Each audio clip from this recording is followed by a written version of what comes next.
What happened yesterday on Gorman was unprovoked genocide! Have I met you before? It's possible. I have friends everywhere. Okay. Jamaica Doc says, the irony being conservatives are digging their own graves going after Islam. Islam is the real bulwark against global capital, not Trump. Like, I don't see what the argument for this is. How is this true? Like, is Islamic Iran a bourgeois economy and bourgeois society anti-capital? Like how is Islam a bulwark against global capital? There's tons of Islamic countries in the Middle East that, are completely run by oil barons that are completely capitalist. Like, I don't know how this could be true in any way, shape, or form. This comment makes no sense to me. Oh, this one says, and I must say, I haven't finished the video, but I really need to say to you all, the more I listen to Comrade Net, the more I'm glad you guys took his side in the whole harassment and slander campaign by Cara Stokely. I may not agree with everything, but Net is true for what he stands for, nor is he fashion or an opportunist, and is certainly not a puppet master stereotype. No, that was certainly not true. Net is not a puppet master, which is basically an anti-Semitic trope.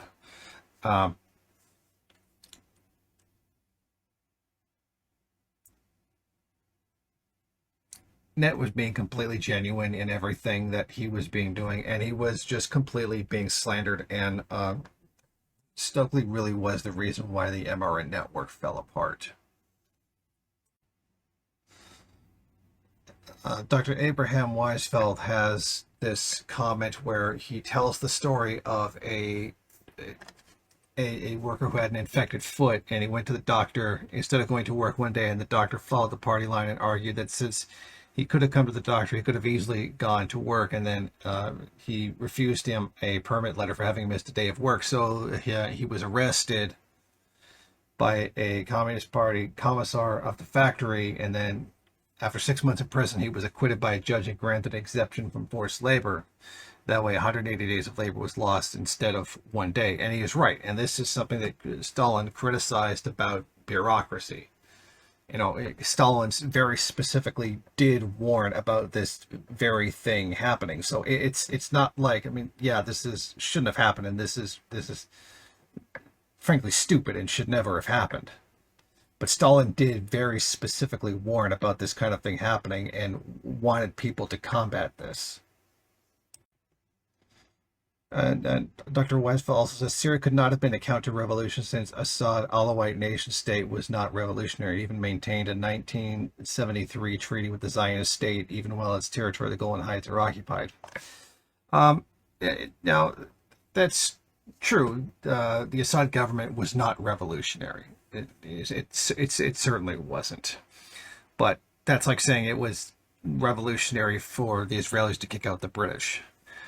What's important here is that Assad was the legitimately elected leader of Syria, and he was being disposed of by a plot by Western intelligence agencies. And I think that's what's really important here, is that this was undermining the free democratic choice of the people of Syria. And that's what's really important, even if it's not what we would prefer Syria to be.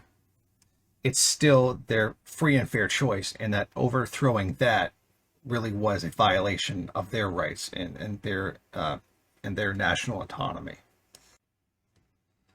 This comment by Jamaica Doc, a lot of it doesn't really make any sense to me. This one basically says that you might now ask why people in employment, the Western working class is now lumpen, and it's lumpen because it supports the crimes of imperialism. So the working class becomes lumpen by default. This statement doesn't make any sense. That's not the definition of lumpen. I don't get how you get so they support imperialism, so therefore they're lumpen. That just doesn't make any sense. And it goes on to say, somewhat of a paradox that criminals can often be patriotic and believing in very tough punishments, all the while, basically being in opposition to law in the bourgeois state. Yeah, it can. It also very strangely hypocritical and doesn't make any sense.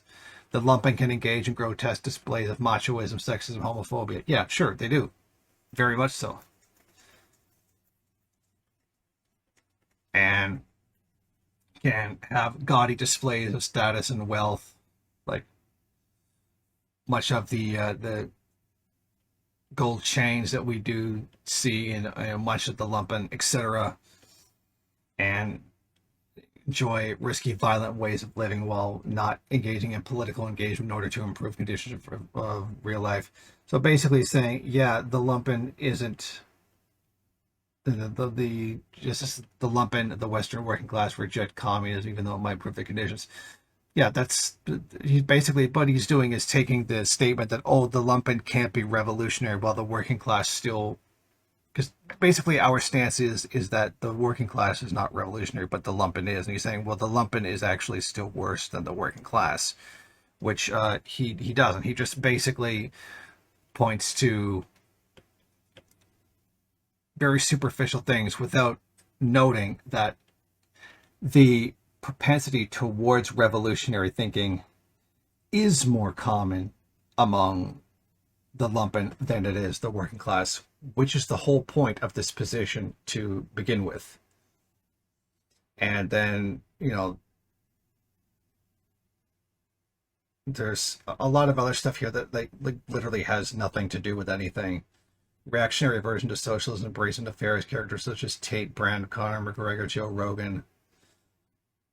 Lumpenization of the working class in almost its entirety, like this just like lumpen bashing, which again I've already answered that by answering his question about the revolutionary potential of the lumpen in general. I will now bring this to a video by Middle Nation, then I will give my take on it.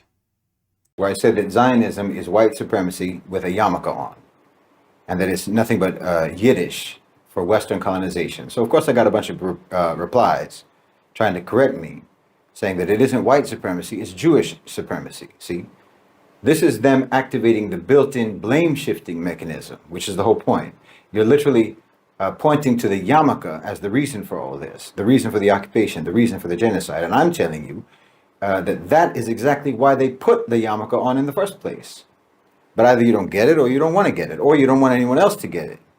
You somehow want to exonerate the actual architects, the actual funders, promoters, arms providers, financiers, policymakers, and so on, who are in fact responsible for Zionism, who are responsible for the occupation, who are responsible for the genocide. Like, you're strangling me, but you put a sock puppet on your hand. And you want me to actually believe that you're not the one strangling me, it's the sock puppet. This is an insult to my intelligence. As if America has to be forced at gunpoint or under threat of Epstein blackmail to support occupation and genocide. The country literally founded on genocide. The country that wiped out the Native Americans, massacred Mexicans, massacred Filipinos, occupied Afghanistan for 20 years, still has occupation forces in Iraq, occupied and colonized Hawaii and Puerto Rico. What are you talking about? America killed directly or indirectly 10 million civilians in my lifetime, in Central America, South America, Asia, Africa, the Middle East, and so on. Now you pretend like they have to be forced against their will, against their character, to support the occupation of Palestine and the genocide in Gaza. This is their character. That yarmulke is only on there for plausible deniability.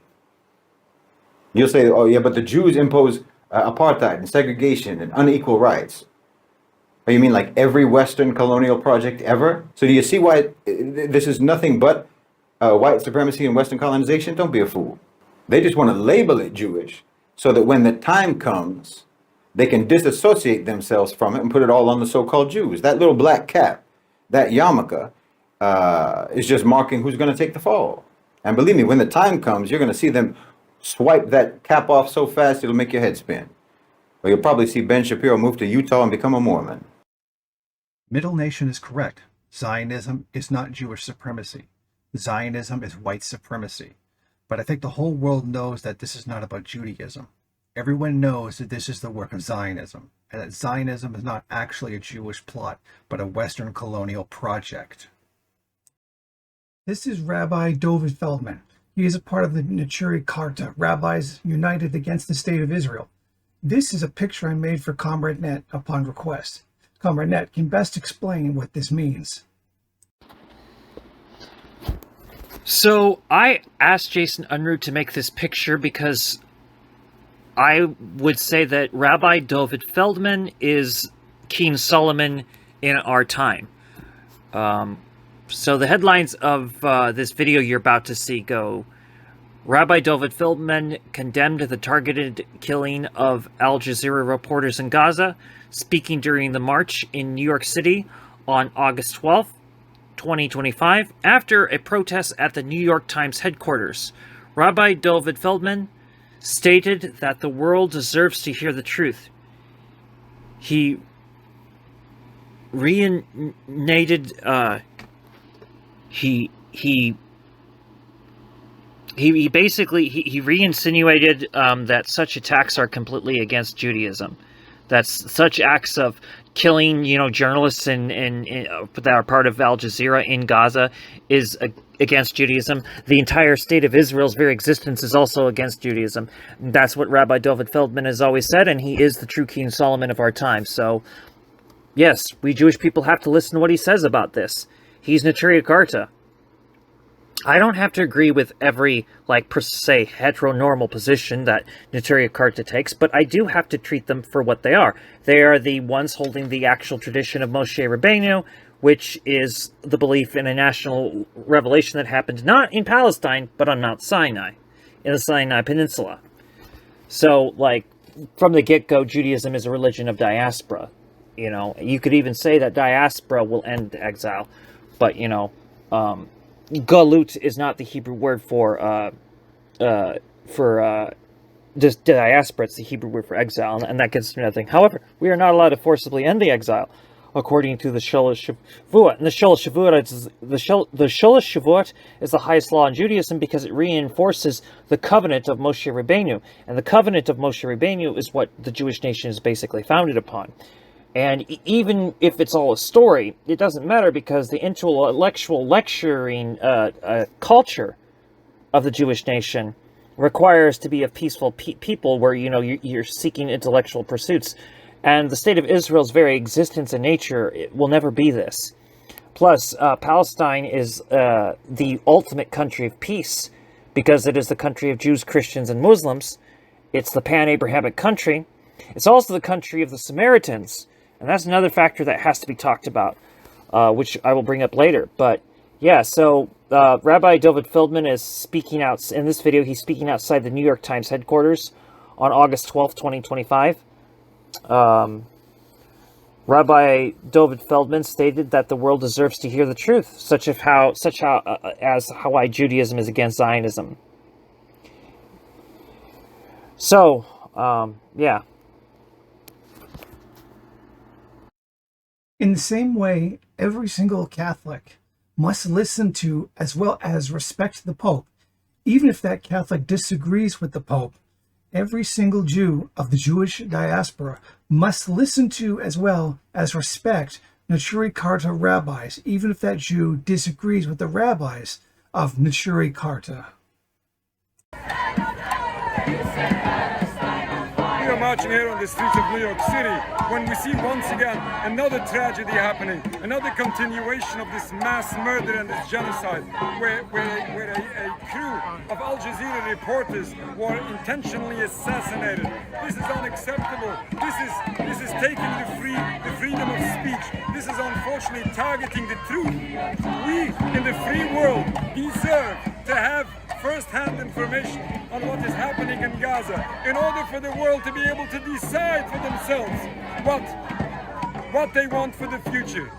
We must have information. If we don't have the information, then we have no ability to make a choice and to decide what needs to be done. We as Jewish people are embarrassed when we are witnessing all these crimes taking place, and we demand freedom. We demand freedom for journalists. We demand life for journalists, and we demand freedom for Gaza.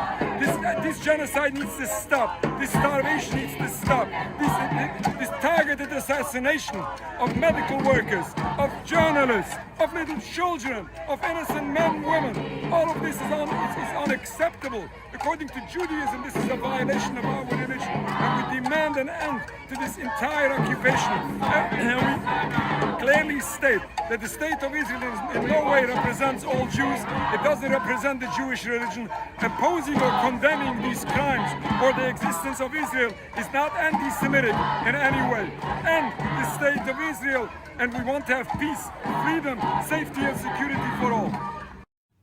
This is the great Rabbi Yisrael David Weiss. I made this picture for Comrade Net. I will let him explain what this picture means. Okay, just to make the first correction, Jason Unruhe mispronounced his name. It's Rabbi Yisrael David Weiss, actually. And Rabbi Yisrael David Weiss is the modern reincarnation, basically, of the prophet Jeremiah. And you can see it by the way that the prophet Jeremiah would cry out, you know, and be a joy kill to hedonists, the same way that this rabbi is. This Rabbi David Yisrael Weiss, is in Kabbalistic terms would be the modern incarnation of the prophet Jeremiah. He is part of Neturei Karta, and of course Neturei Karta are the rabbis with the Mezorah of Moshe Rabbeinu, living Acharonim, if you will. Rabbi Yisrael David Weiss condemned the killing of 6 Al Jazeera journalists in a brutal attack by Zionist forces. According to Rabbi Weiss, they were targeted because they were reporting the truth. He also noted that the mainstream media is falsely portraying this as a religious conflict, when in reality, Zionism has nothing to do with Judaism. It is important now we listen to this reincarnation, basically, in Kabbalistic terms, you know, and even in Jewish national diaspora terms, from the most atheist or agnostic of us even, we would have to say that, yes, this is basically characteristic of the prophet Jeremiah, the prophet Jeremiah of the Jewish diaspora nation, Rabbi Yisrael David Weiss. And we must hear what he has to say here. We are standing outside the New York Times Manhattan amongst people who are demonstrating because unfortunately we have witnessed the murder, the assassination of 6 Al Jazeera journalists, 6 who were killed at once simply because they were reporting the terrible, the horrific genocide, the murder, and the torture of the people in Gaza. They are most probably officially around 234 journalists, almost probably the number is much larger.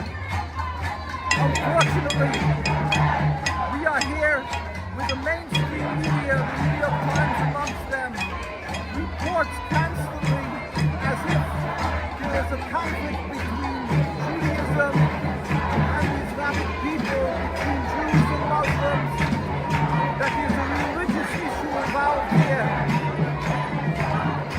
They want to portray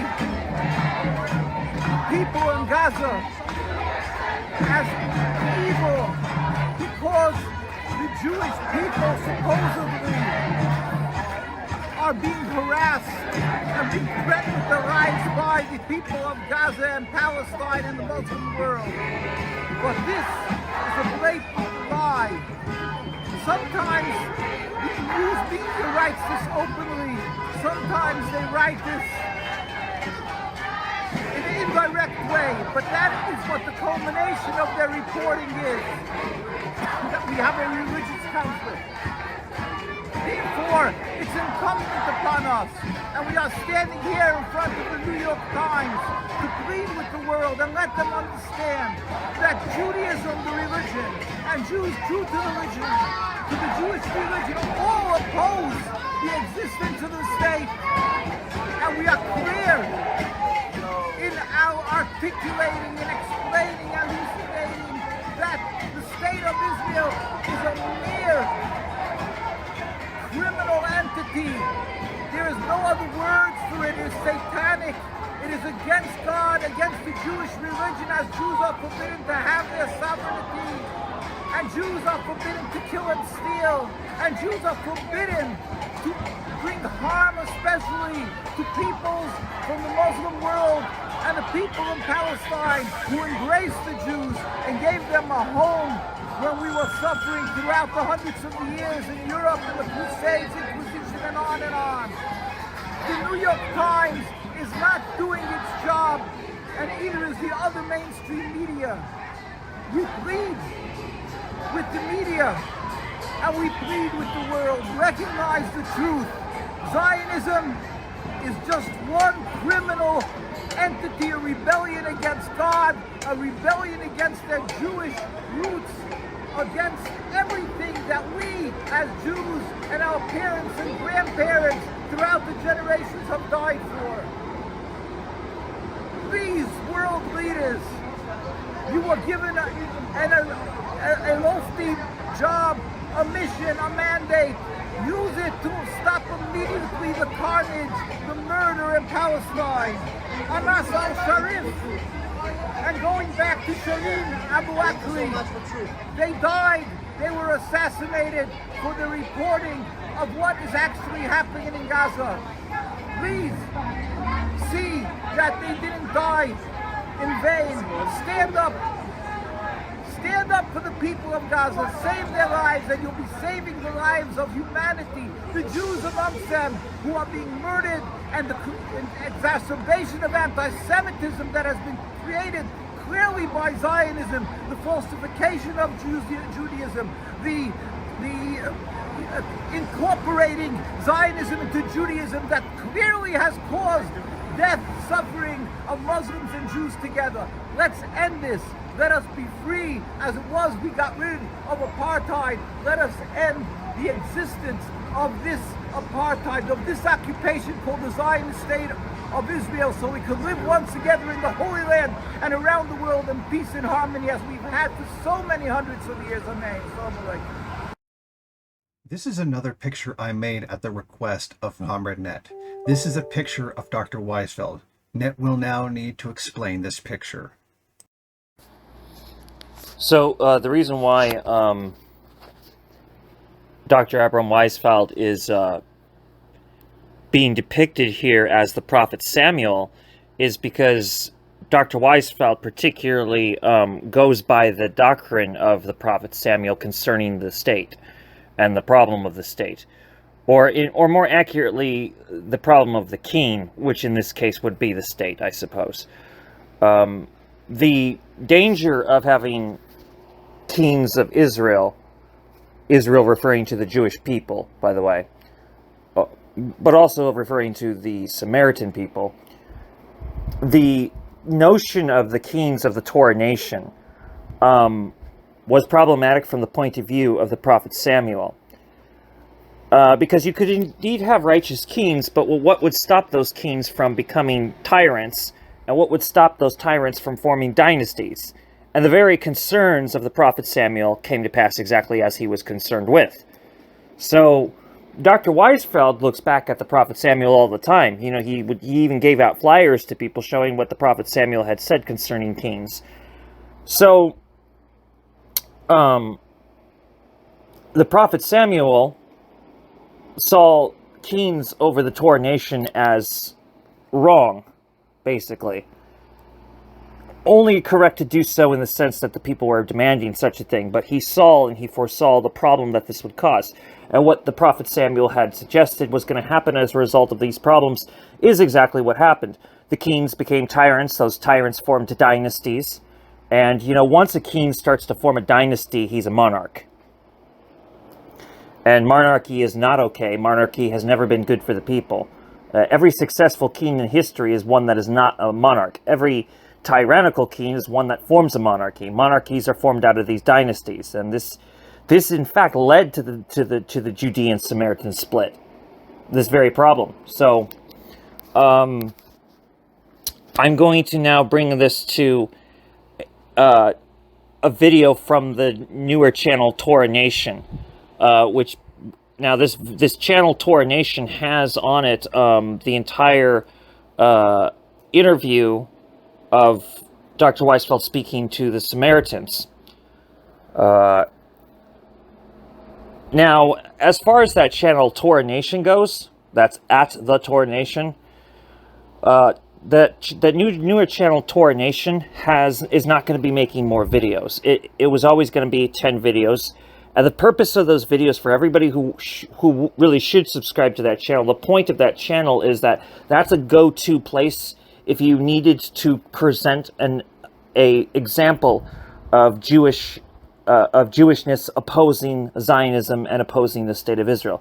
That is what that channel is primarily for. It also is there to show you the Samaritans and to also show you that the Jewish people are not an ethnic group at all. Because one of the videos on that channel is about the West African Jews of the diaspora, which my rabbi happens to be the primary leader of that very organization. My personal rabbi, for me and my family, happens to be Rabbi Yehuda Moshe, and Rabbi Yehuda Moshe is the leader of the West African Jews of the diaspora. The West African Jews of the West African Jews of the diaspora. There's a whole video dedicated to them on that channel. Now, however, the video that I'm presenting here is not that. The video I'm presenting here is the one on the Samaritans. So a link in the description will be given to the video that's being used here, which the video being used here is from that channel called Torah Nation. There will not be more videos on Torah Nation, as I said before. It pretty much has given out the exact amount of videos that it was intended to give out. Because, like I said, go to that channel, subscribe to it, and that you can utilize those videos as a go-to to help spread information. It's important that it stays at 10 videos because, like I said, it's a go-to channel. Anyway, without further ado, here is Dr. Weisfeld talking to the Samaritans.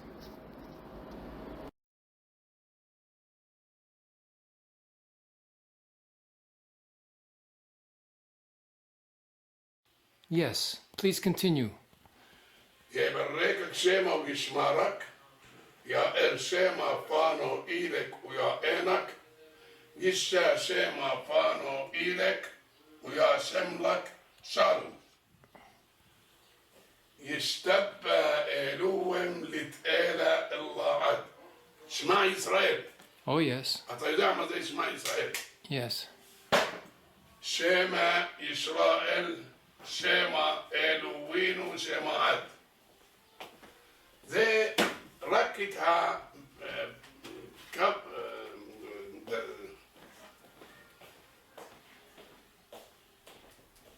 נתתי עול לשמע ישראל, רק את הבס הזה, אותיות. פה יפתח, היהודים אומרים יפתח, אנחנו אומרים יפתח. שמא רק את אוסרו הטוב את השם אל תת את מטר ארסק ביתו אל ברק את כל משי ידק يكايشو إيابك لك وطع البامة تما تدرك. ماذا أقول؟ فنحن blessing in every home we must put the Yishma Israel. I remember. Or blessing be ברשות או שורות של speaking of blessing from the from the Torah, from the Bibles. From the original Torah. Okay, we must put this in every home. Yes. Every home. So the Torah is the Torah of Moses. Torah of Moses, not the Torah shall Jews. Yes, of Ezra, the Ezra edition. Not that Israel Super. That's the Breshit, ראשון, יקרא, שמות, יקרא, ובמדבר, דברים. The 5 Bibles. the 5 books of Moses. The 5 of Moses. Yes. The 5 Bibles of Moses. Yes. We must make what everything what putting in the Bibles. Yes. That we sing it, we bring in the Saturday. Yes. We bring in holidays. Yes. בפסח, סוכות, ראש שנה. אתה יודע מה זה? ראש שנה, מה זה פסח, מה זה סוכות? Yom Kippur, yeah. יום כיפור. אנחנו, the 5 days, the holidays Yes. of the Samaritan. Yes. What is the 7 days? ראשית כל, חג הפסח, מוסות, עלייה לרגל שני,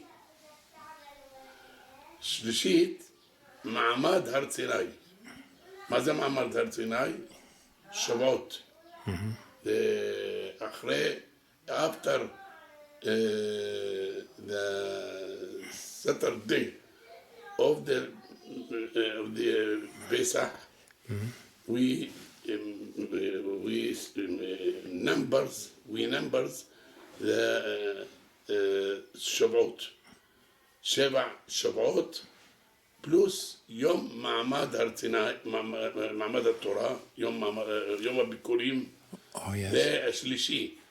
אמרנו חג הסוכות, חג המסות, חג המסות, עלייה לרגל, יום השבעי של חג המסות, זה סוף חג המסות. אחרי 70 יום, אחרי 50 יום מחג המסות, הוא יום החמישי, חג הבורים, ביקורים, זה שלישי, the 3, the 4, יום, the day, the Sunday of the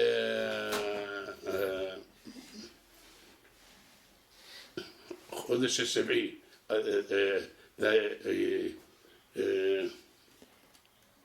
the holiday or 7 months, חודש השביעי בעברית. 7 months, יום, the day or the Sunday of the holiday, the months 7, after 7 months, we 6 months, after 6 months, the 7, the Rosh Hashanah. Rosh Hashanah. Yes. The 7th month is Rosh Hashanah. Rosh Hashanah. Yes. זה יהיה חמישי. השישי הוא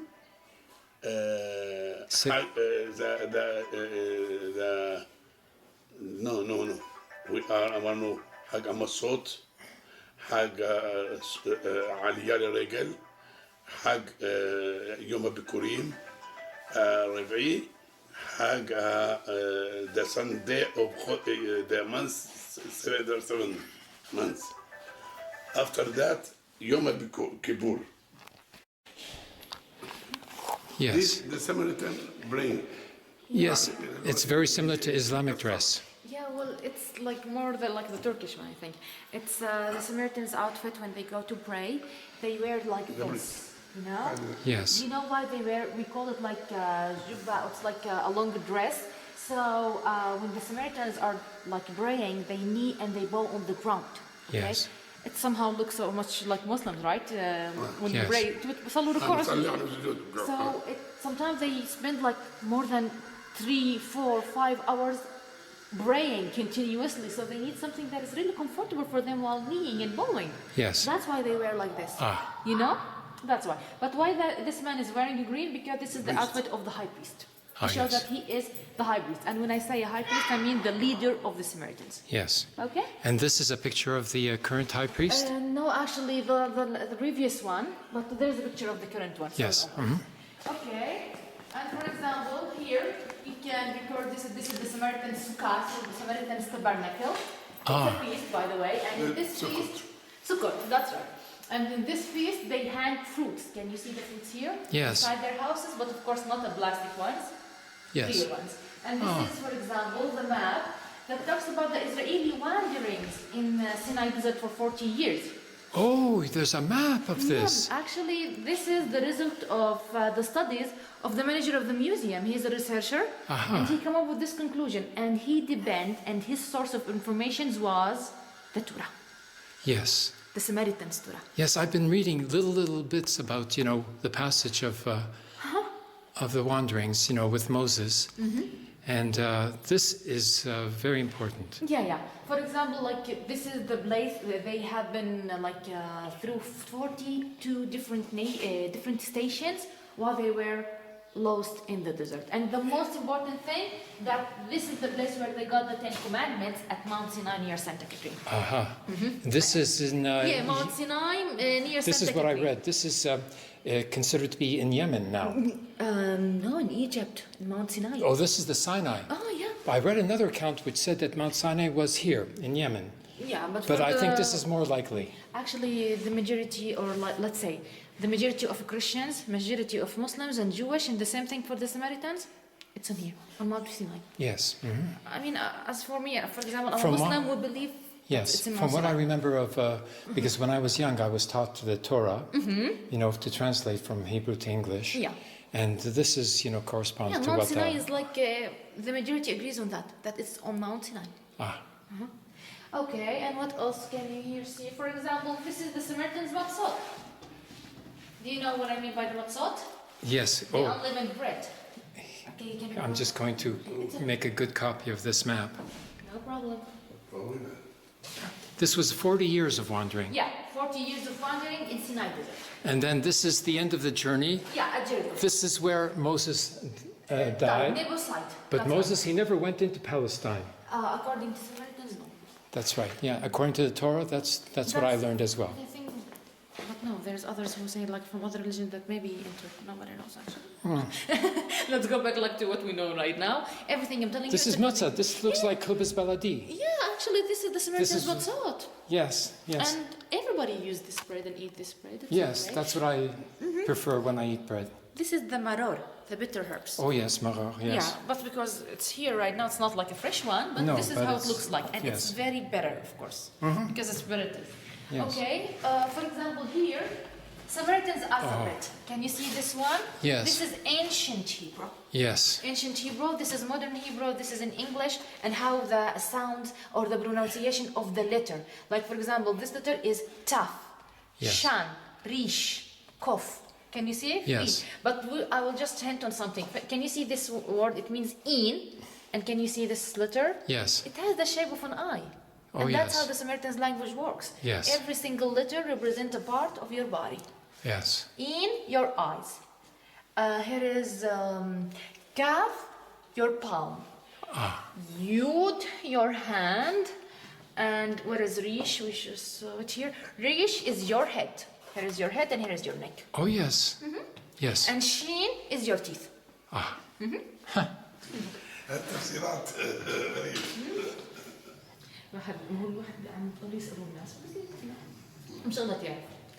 Okay, and for example, here's pictures of the Samaritan's pilgrimage. Can you see here? Do you notice something? Everybody is wearing the outfit that we saw before a minute. Oh yes. White outfit covering the heads And while they're praying, can you see? They are on the ground, kneeling in Oh, Poland. yes. Yeah, this is how the Samaritans' pilgrimage looks like. The pilgrimage is at the time of Pesach? عندكم في البيسخ وفي السكوت وفي ايش؟ الحصاد. عيد الحصاد وعيد العروش وعيد البيسخ. Okay. So. ثلاث مرات. ثلاث مرات. So it's on the Pesach, it's on the Sukkot, and it's on the pilgrimage. البيسخ السكوت آخر واحد. السكوت آخر واحد. Yeah. البيسخ بس في قبليه اللي هو الحصاد. الحصاد. Yeah. And there is the harvest. You know the harvest.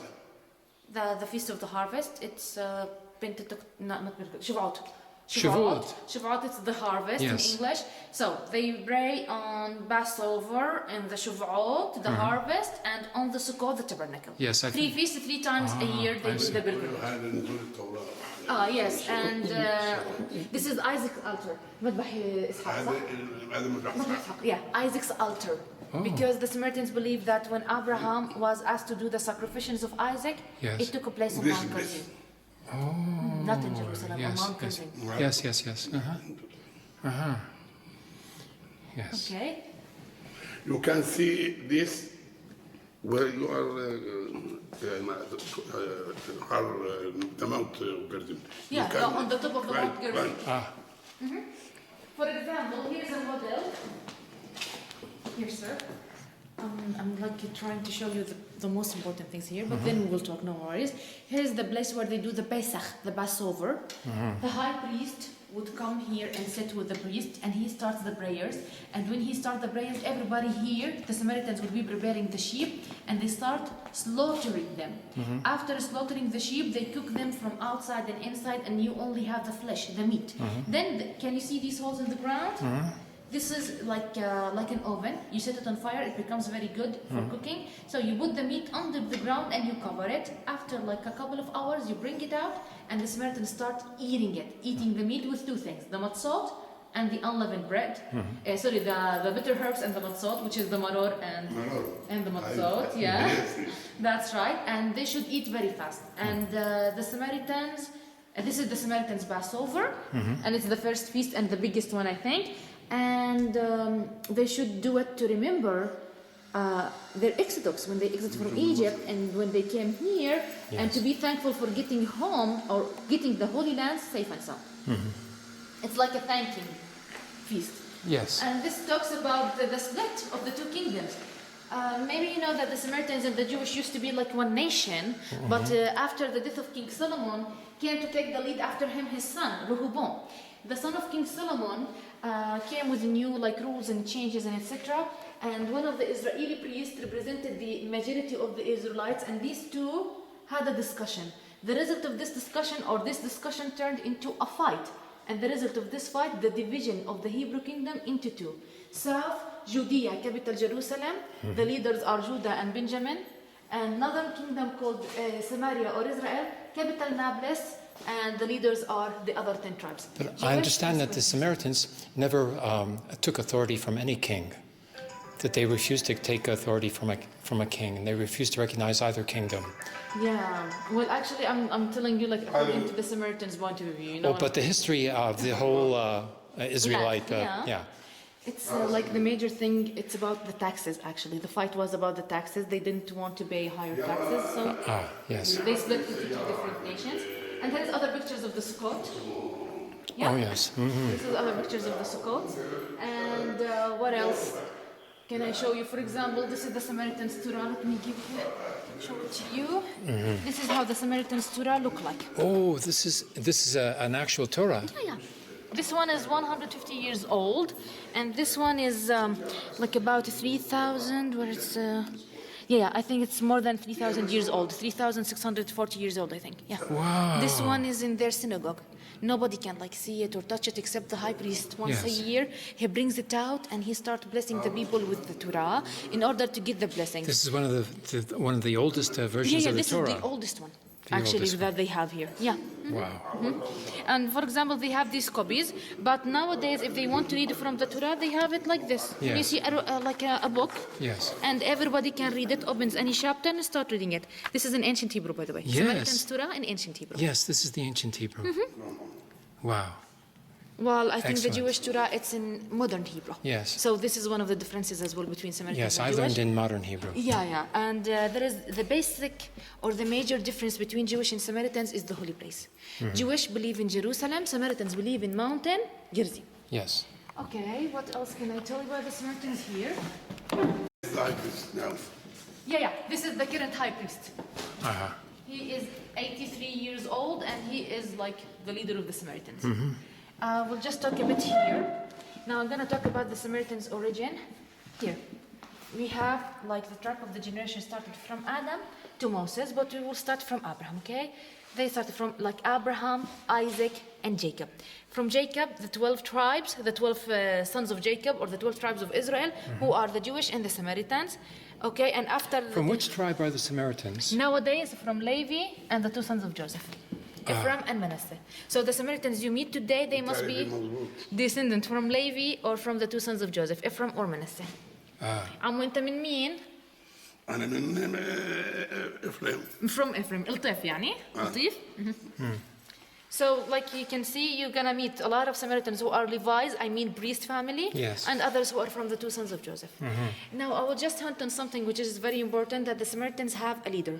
The leader is called the high priest. Yes. Okay, and who should be the high priest or who can be the high priest? Only the oldest man in age from the Levi family. So this high priest right now, he is the oldest Levi in the community. I see, yes. And since Now then- here, yeah. with Abraham, we have, this is one Nahor. wife, No. It's a son?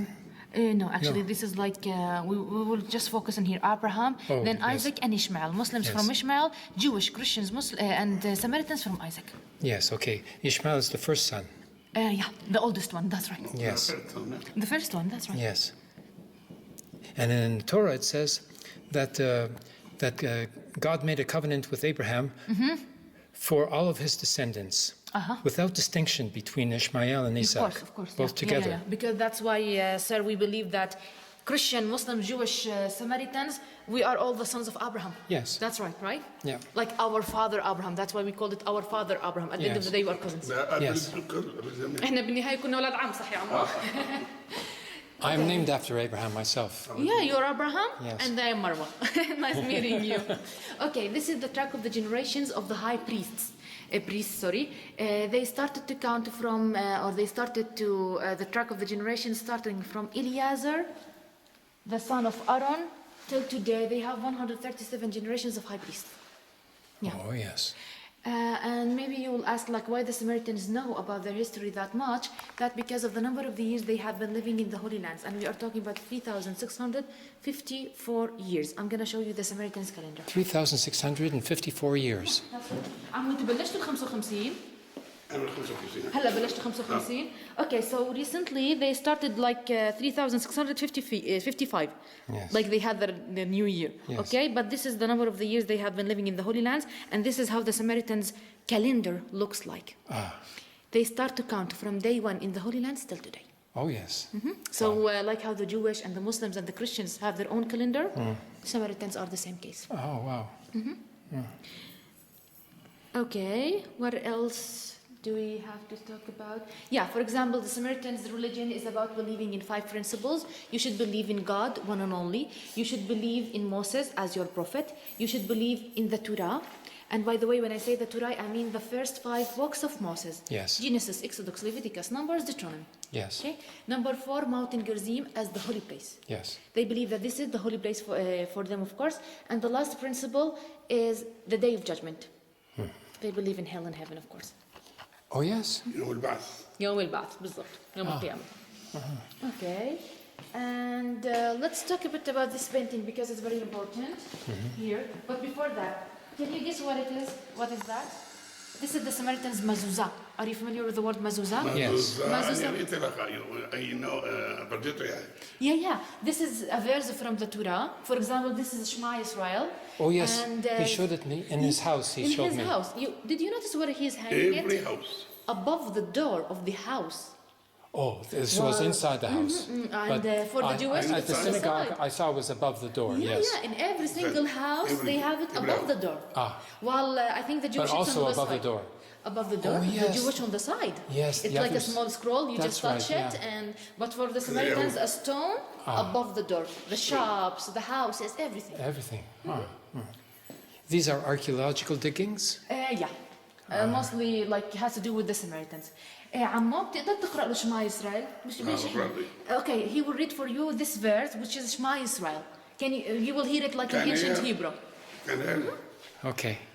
استبى إيلو متئلا الله عاد شيما إسرائيل شيما إيلوين وشيما عاد وإبطا إتشيما إيلوك أفكر لبابك وافكر نفسك وافكر مئودك ويو الدبار إلا إيسر آناكي أمصابك أيوم على بابك شنن تم ألبانك دبرتا بمه أفشطك ببت أبلكتك بديرك بشكابك وبقومك قاشر تمالوت على يدك وايو التطافت بين إينك كاتب تمه على المازوزة بتك وفي شعرك زي كتاب مش كتابتي.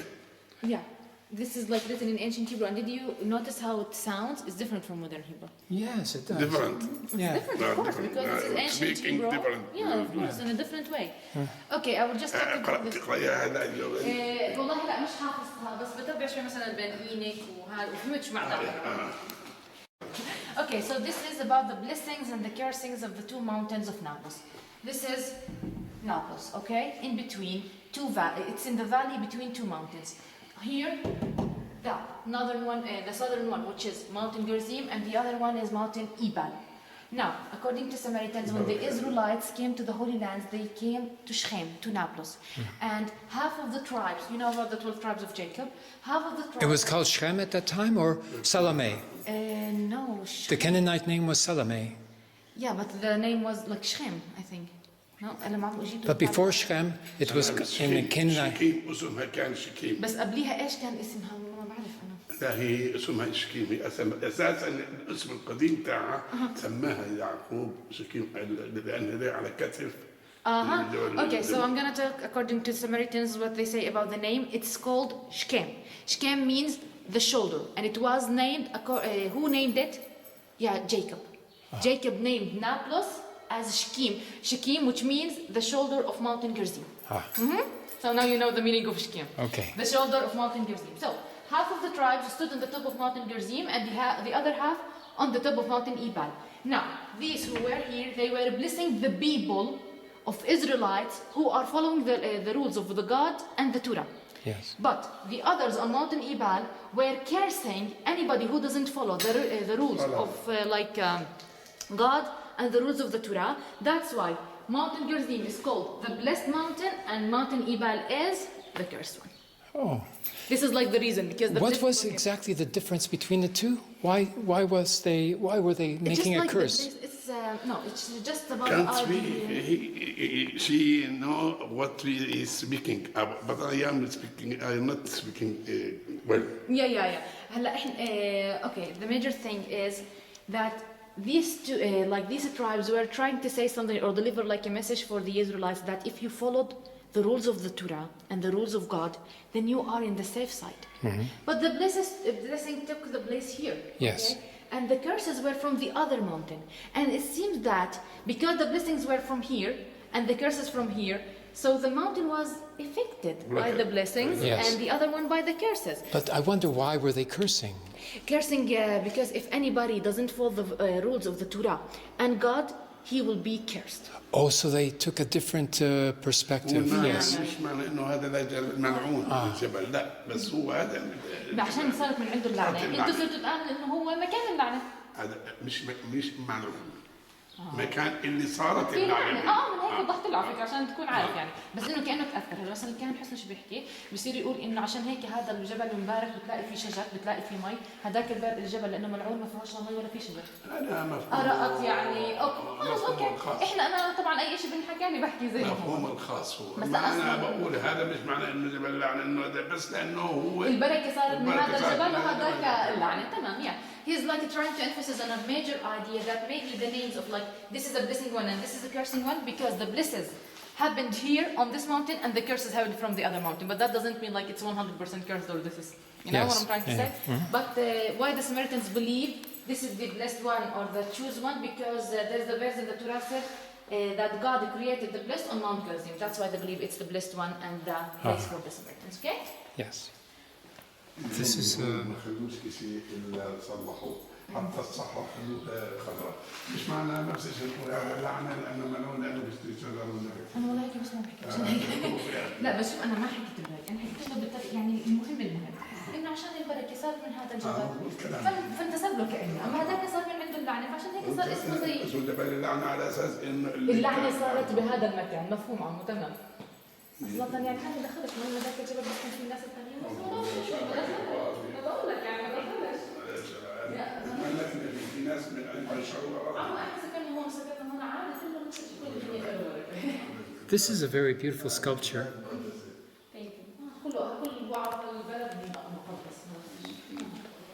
أقدس بلد في العالم هذه البلد كلها أنبياء. دائما بعدين فيها كل الناس اللي عايشين مع بعض ومبسوطين الحمد لله الواحد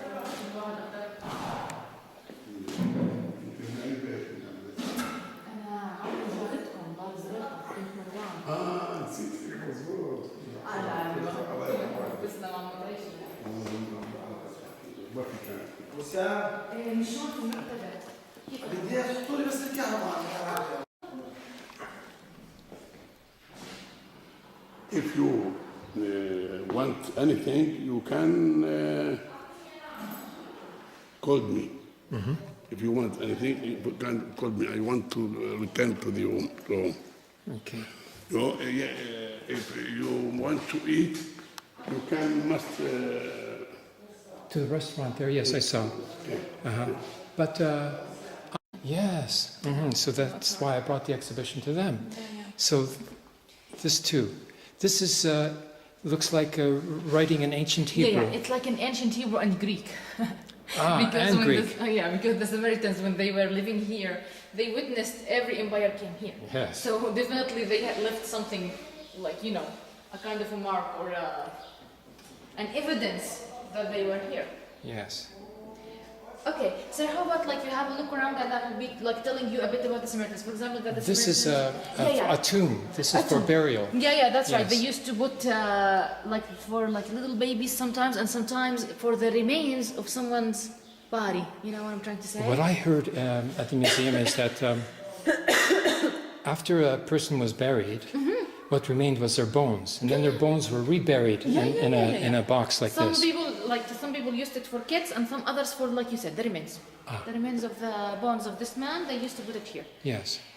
Today, the population of the Samaritans is 785 Samaritans in all the world, so they are a small minority. They live in two places. You can find half of them here on Mount Gerizim, and the other half lives in Holon near Tel Aviv. Yes. It's an Israeli city near Tel Aviv. Samaritans who live on Mount Gerizim, they have 3 identification cards: the Palestinian, the Jordanian, and the Israeli.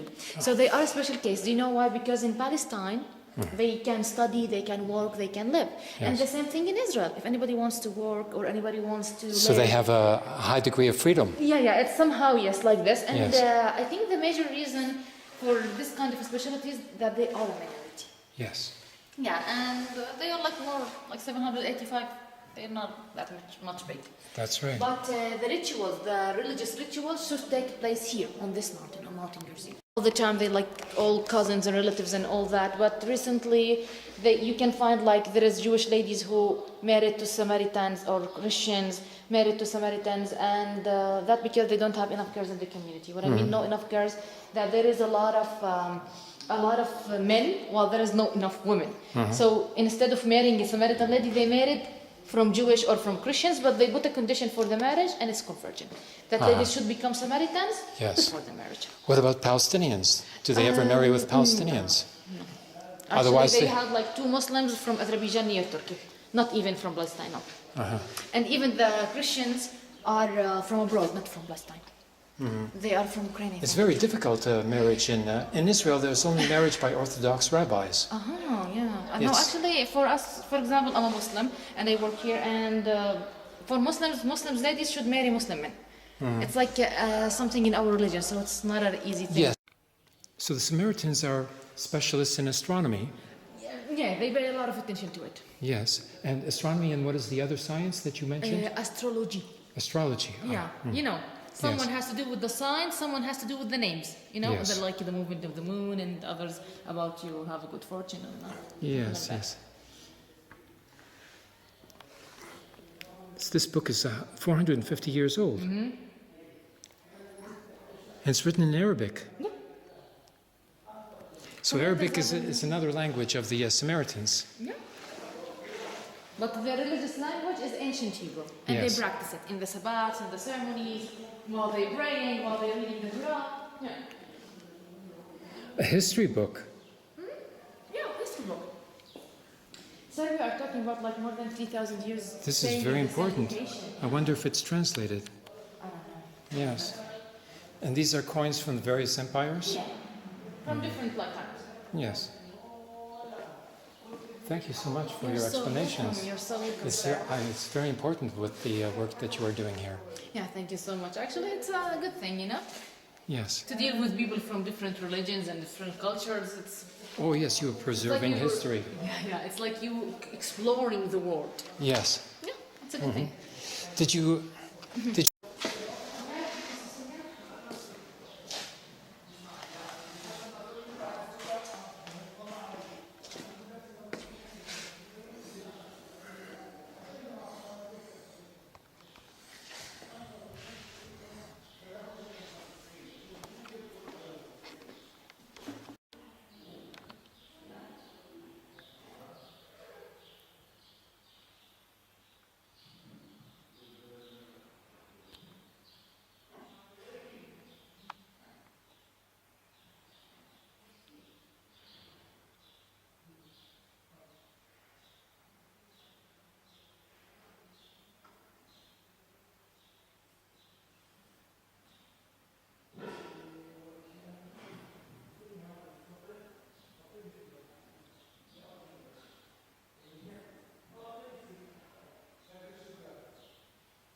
Hello. I'm Dr. Abraham from Canada. Oh, welcome. Are you the priest? I'm priest. Oh, very good to meet you. Welcome. Yes.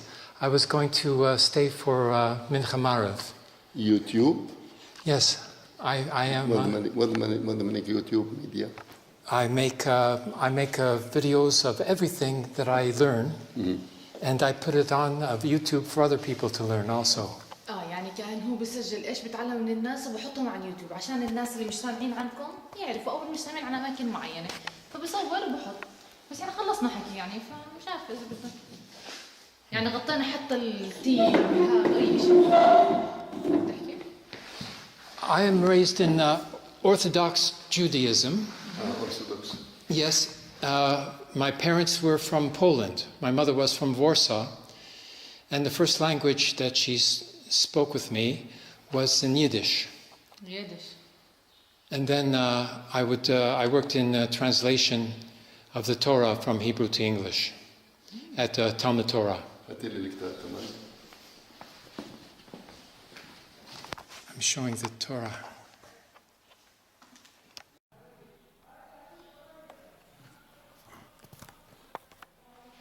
This is a series of photos on Sukkot. Oh.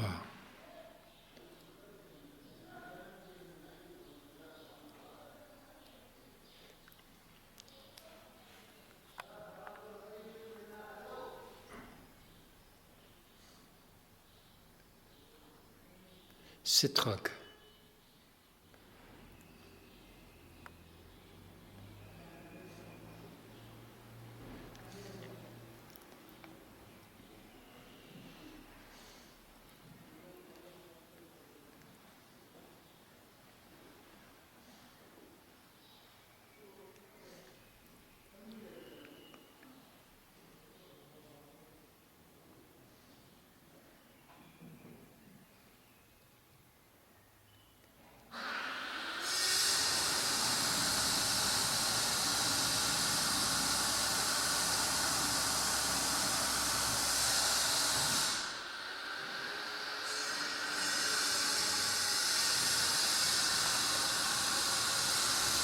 Okay, now I'll move to the pilgrimage.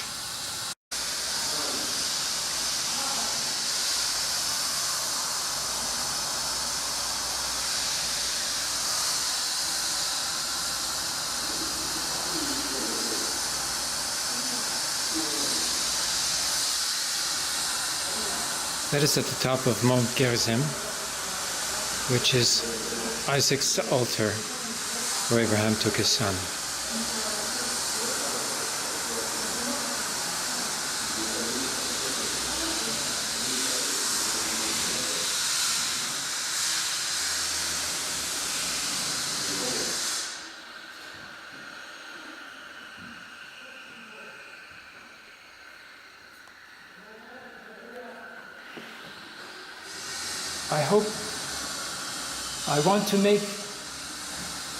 I want to make this museum well known so that many more people will come to see what work you have done here. It's very important work, I think.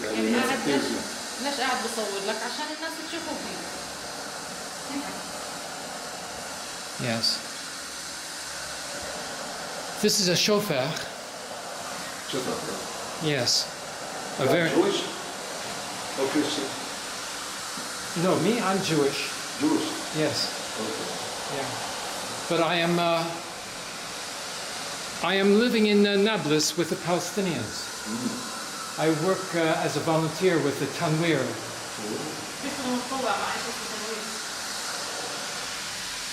I am helping out the Palestinians so that they can be heard, so the voice of the Palestinians can be heard in the world.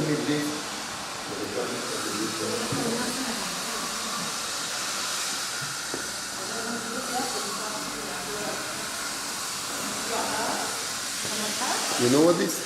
No. No one in all the world to find to meaning what the meaning is. Star David only I am.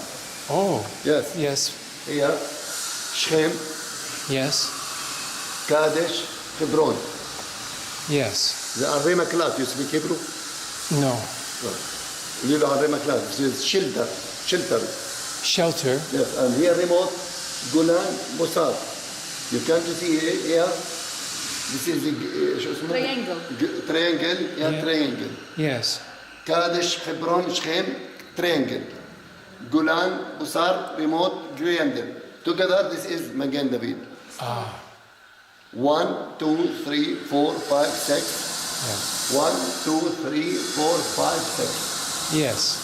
Yes, it's This not. is قولي له هدول يا عربي ثلاثة في الهون وثلاثة من برا النار. It's like the cities of refugees or the cities of shelters. Yes. And 6 like before Jordanian River, and the other, 3 before Jordanian River and 3 after. And these areas, these colors are the different tribes? This is the 12 of the tribes. The 12 tribes, Please. yes. 1, 2, 3, 4, 5, 12. What the meaning 12? Oh, yes. When the Israelis together, this is strong. What the meaning Menashe?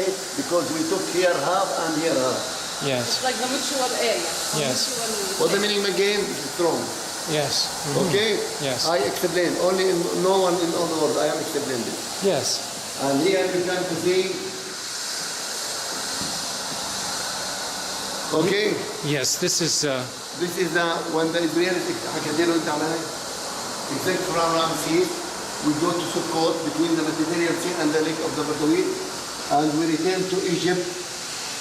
When we return to Egypt, we took the bones of Joseph. So the soldier of Egypt, we wanted to kill the Israelis to across the sea. This, I did not know about this voyage. Why is it that they came back to Egypt? To took the bones of Joseph. The bones of Joseph? Yeah. We forget the bones of Joseph here. So when we received here, 2 weeks you come to receive to the Canaan. Yes. But the God to return to, please, here, Derek Eretz Palestine, the road to Palestinian. Here, Ulana Imma Elu and Derek Faris Palestine Kikam, this is from the Torah. Loni Cham Elohim, Derek Eretz Palestine, Kikarubu, when they to be battle, so we afraid, so we return. No, the God, Yasab, Shemana Yasab, to return to Egypt. Here, this is from the Bible. When we returned to Egypt, we took the bones of Joseph. The soldier of Egypt who wanted to kill the Israelis, so across the sea. Yes. Please, I want to tell you, before 2 years, we invite me here to Mitzvah Ramon, Har Karkum. We told me the God 10 to Moses 10 commandments here. I told them this is wrong. The God 10 to Moses here. Yes. In the Mount Sinai. Not here. Why? Because after 50 days, from Ramses to Sukkot and to return to Mount Sinai, to Kadesh Barnea, 1.5 years. Oh, yes. From Petra, where is the Aaron died, to the Har Nabo, Jericho, half year. But here 38 years. Here. Yes. Okay? So no one in all the world to appoint 42 stations on Lion. Yes, it was 38 years. And during this time, there was a national assembly every year. All the people came together to make an assembly every year. I read there was. Here. But this is not right. No, not the Torah, but the national assemblies. They had like a national assembly. I know, but I put this is in the projector. I told them this is wrong. Here. Yes. And this here is Saudi Arabia now. This area. Yes. This is Saudi. Saudi. This is Saudi. Okay. Yes. Here, Yemen. Here. This is Saudi Arabia. Yes. From here. Yeah. The others we said the Midian here. No, the Midian here, not here. Why? How the Moses across the sea? Yeah. No. We can't. Yeah. Please, in this book, I translate to English and to Hebrew. After one month, you can to read in English and Hebrew. Okay. Yeah. Very good. Oh, this is the same map In again. English, yes, this is the same. Oh, okay. I will make a copy of.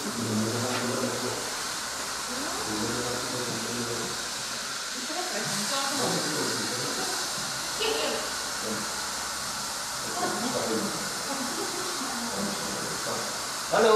And you are Hosni Kahan. Yeah. Very good.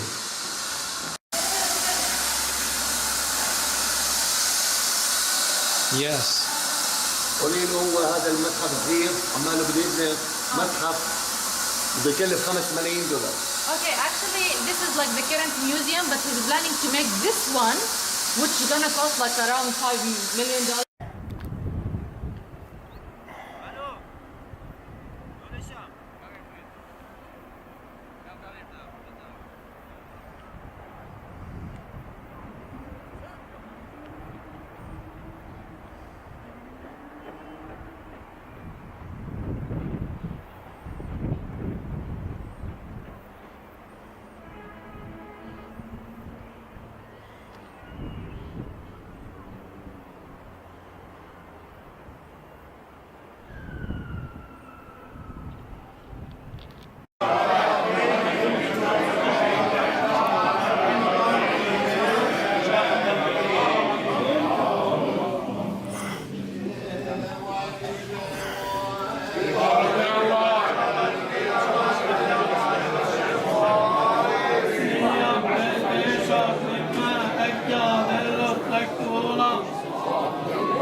All right, so let's turn this over to a somewhat recent video from Al Jazeera.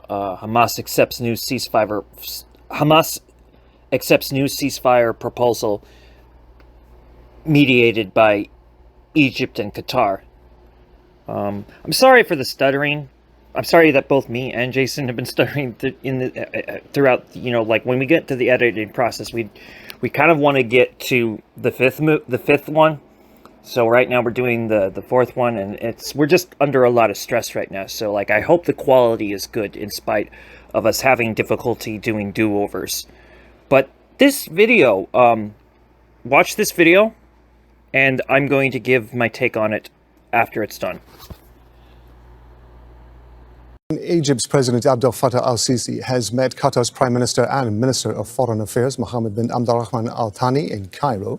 In a statement, Egypt's presidency said both leaders stressed the importance of efforts to reach a ceasefire agreement between Israel and Hamas. They've also rejected Israel's plan to reoccupy the Strip and forcibly displace Palestinians. They've affirmed that establishing a Palestinian state is the path to peace. Egypt, Qatar and the US have been mediating ceasefire discussions between Israel and Hamas. A Hamas source has told Al Jazeera that they have accepted the terms of the ceasefire proposal presented by mediators on Sunday. Handa Sahut is live for us in Amman. She's following the story from Jordan's capital because the Israeli government's banned Al Jazeera from reporting inside Israel and in the occupied West Bank. Tarek was just saying there that there's speculation in Gaza that one of the reasons the Israelis haven't mounted their assault on Gaza City yet is possibly to allow for some sort of negotiation. Are we hearing anything from the Israeli side about this latest announcement?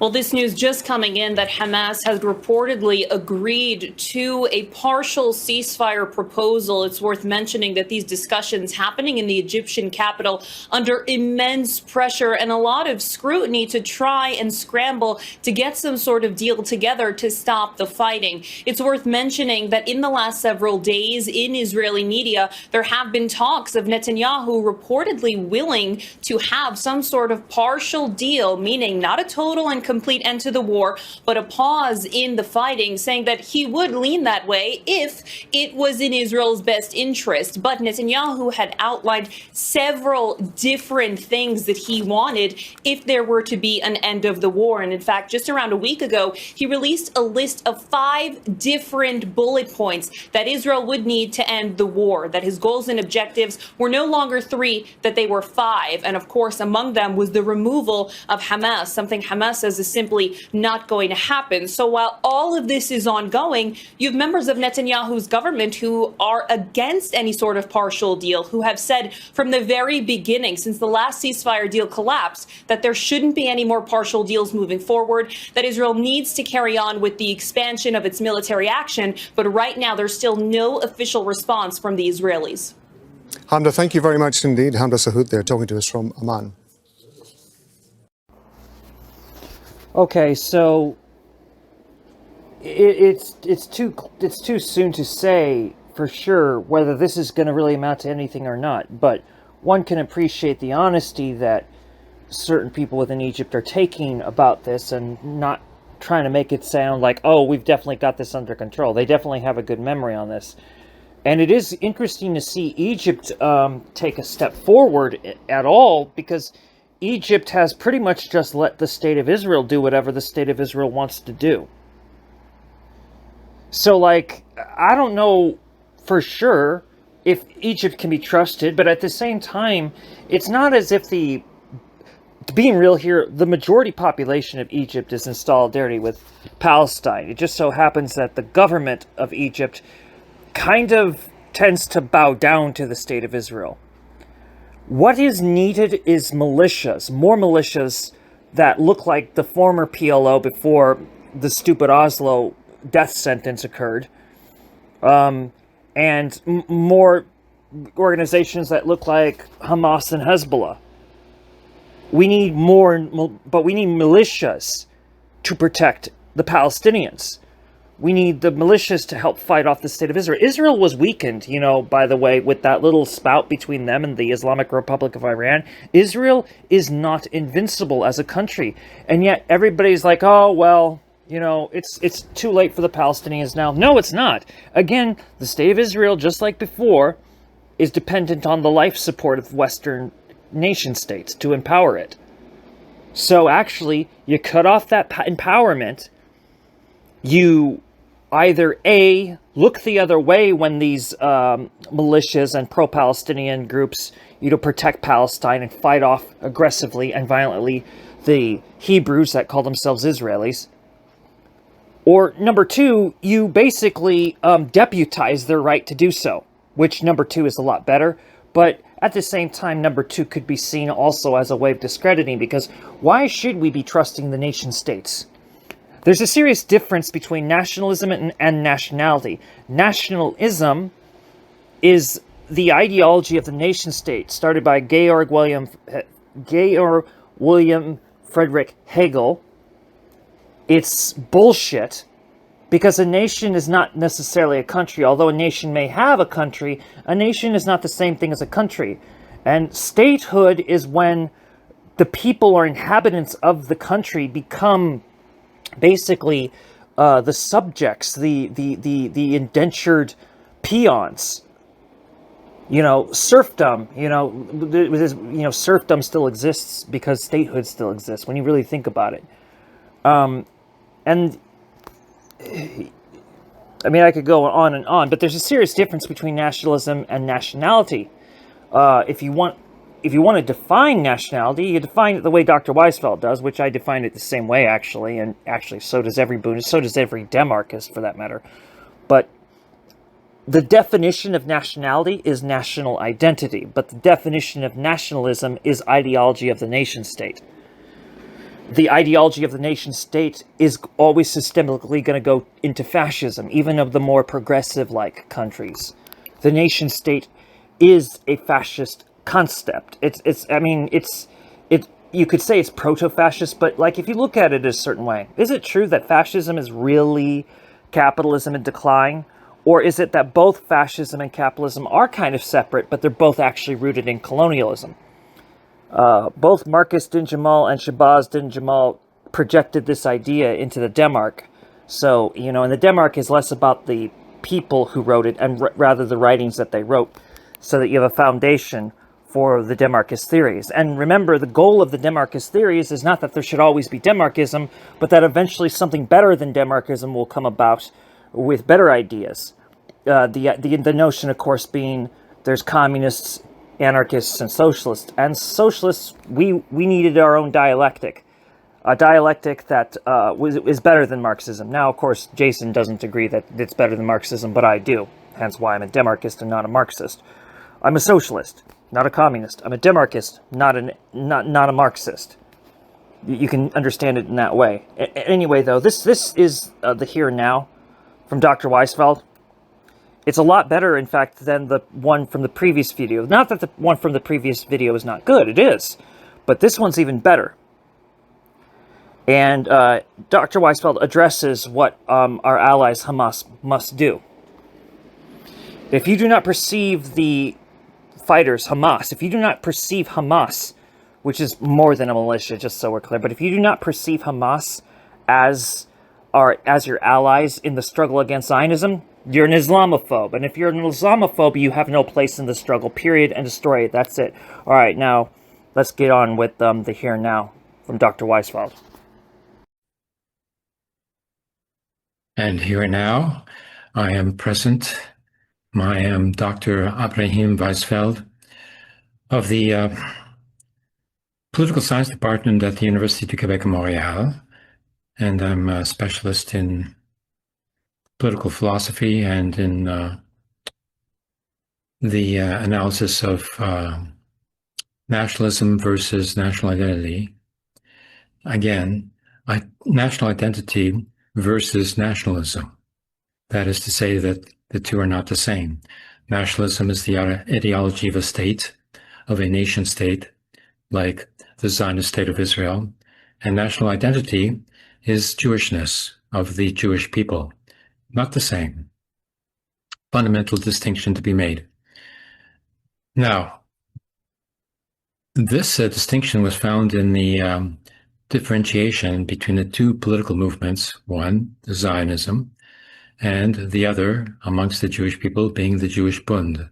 The Jewish Bund being more popular, more powerful, more effective, and more historically significant, because it is the Jewish Bund which fought back the fascists of the Black Hundreds in the Tsarist reaction of 1905, and laid the groundwork for the Socialist Revolution of 1917.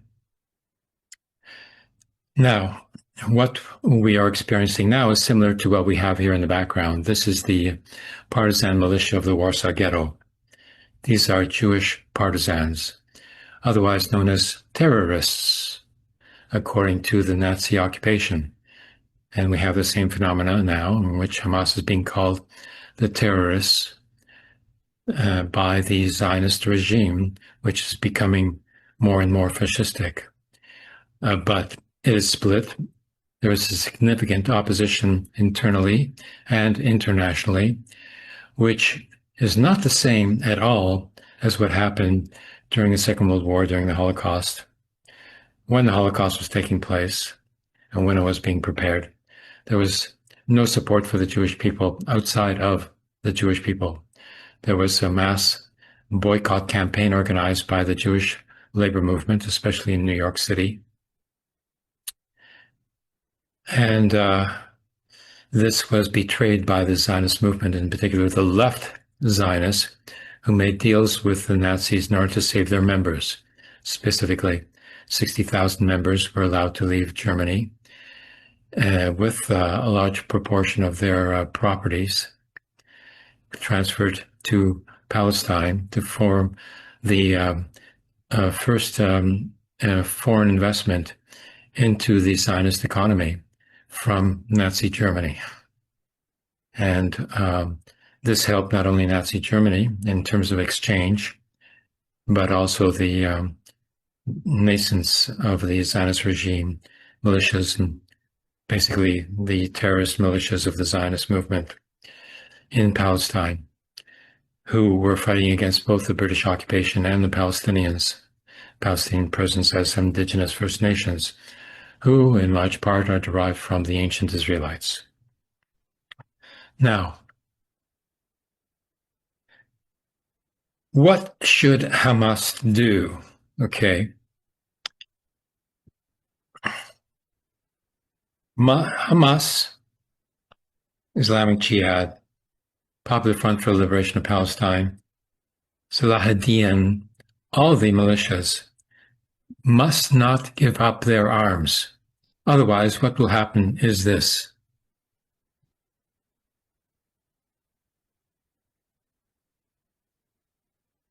Sabra Shatila. This is what happened when the Fatah militia of Yasser Arafat gave up their arms in Beirut. 13,000 fighters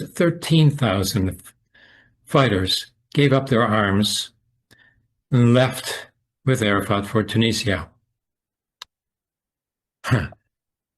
with the promise from the American administration that they would not allow the refugees to be attacked by the local fascist militias called the Phalangists. And General Sharon came along from Israel, made a deal with the Phalangists to go and attack the refugee camps of Sabra and Shatila. Meanwhile, the American administration looked on and didn't say anything to stop it from happening, even though they had promised the security of the refugees. So the current resistance movements in Gaza cannot give up their arms, cannot give up the resistance to the occupation, because that would mean the further massacre, genocide of the Palestinian people in Gaza, and not less, as promised. The Zionists are promising that they would, cease the murder of the Palestinian people in Gaza if Hamas and others gave up their arms. No way. They would just continue the massacre, only increasing it, because who would be there to stop them? And once, the Zionists have the opportunity to use force for their ideological state purposes, they will use that force. This we know. This we know from the lesson of Sabra Shatila, a lesson that should never be forgotten. So, politically, what should be done? If you listen to Western leftists, you get all sorts of, nonsense, blah, blah, in which they talk about either a one-state solution or a two-state solution, as if some formation of state sovereignty is a solution in and of itself, which is not the case. States, nation states in particular, are the disease of Europe that has led to so many wars, continuous wars in Europe, one after the other, and not decreasing in magnitude, but increasing in magnitude, so that the near entire, half the Jewish population of Europe was destroyed during the Holocaust. And in Poland, where my parents come from, more than 90% of the Jewish population was destroyed by the Nazi occupation, including in my family, about 93% of both my maternal and paternal families were destroyed in the Holocaust. Right now, the starvation in Gaza is leading to people dying in a slow but increasing exponential manner. Just because it's, so slow at first, seemingly slow, doesn't mean that there's a collapse coming. And this is an exponential factor when it comes to famine. And may even be worse than exponential, may be hyperbolic. Acceleration of the number of deaths that will arise as a result of the starvation of the Palestinian population. This is what happened to the Jewish population in the Warsaw Ghetto when the food was cut off. And of course, the Jewish people are not allowed to leave. Like so many of the leftists think, that that the Jewish people were allowed to leave, or that the Nazis wanted to expel the Jewish people. No, they wanted to exterminate the Jewish people of Germany and Europe. Would not allow the Jewish people to leave once they had full control. And the only thing that they wanted the Jewish people to do was to work for them as slaves or to be killed off and burnt, so that there would be no trace, so that people would be able to forget, so that the endemic neurosis of the Europeans could be satisfied with the disappearance of their bodies. So what, is Hamas and others, thinking of doing? Well, we know what the Palestinian Authority is thinking of doing. Nothing. They're just waiting for their chance to move into the space and take it over with the authority granted by the Zionist regime. And the model for this is the 2023 contract signed between Egypt, the Palestinian Authority, and Israel for the exploitation of the natural gas resources off the coast of Gaza under the territorial waters of the Mediterranean that belong to Gaza itself and to Palestine. 1.3 trillion cubic feet of natural gas, amounting to, from what I've seen, between $9 billion and $350 billion. I've even heard $500 billion worth of natural gas. It's Egypt who wants it, and that's why Egypt is doing nothing to support the Palestinians of Gaza. What has Hamas proposed? Complete ceasefire. That means no more October the 7th. Isn't that what the Zionists claim that they're seeking to obtain? No. They have planned the occupation of Gaza since a long time. They have maps of the Sinai in which they have allocated a Palestinian territory from which to expel the refugee population of Gaza once again into another territory which is out of the way and easily controlled, surrounded, and in the desert of Sinai, not even on the coast. I've seen the maps. I should dig them up for you. Now, in terms of a political solution, well, the political solution was the Palestinian election of 2006. The first, Arab nation to hold a democratic election, and Hamas was elected the government, despite, what the Palestinian Authority chooses to say.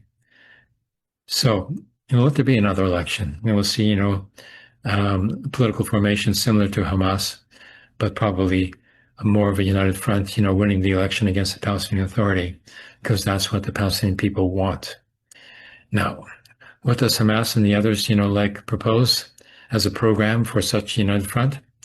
It's already come out, it was published as an op-ed from Hamas in both the Washington Post and New York Times quite a while ago.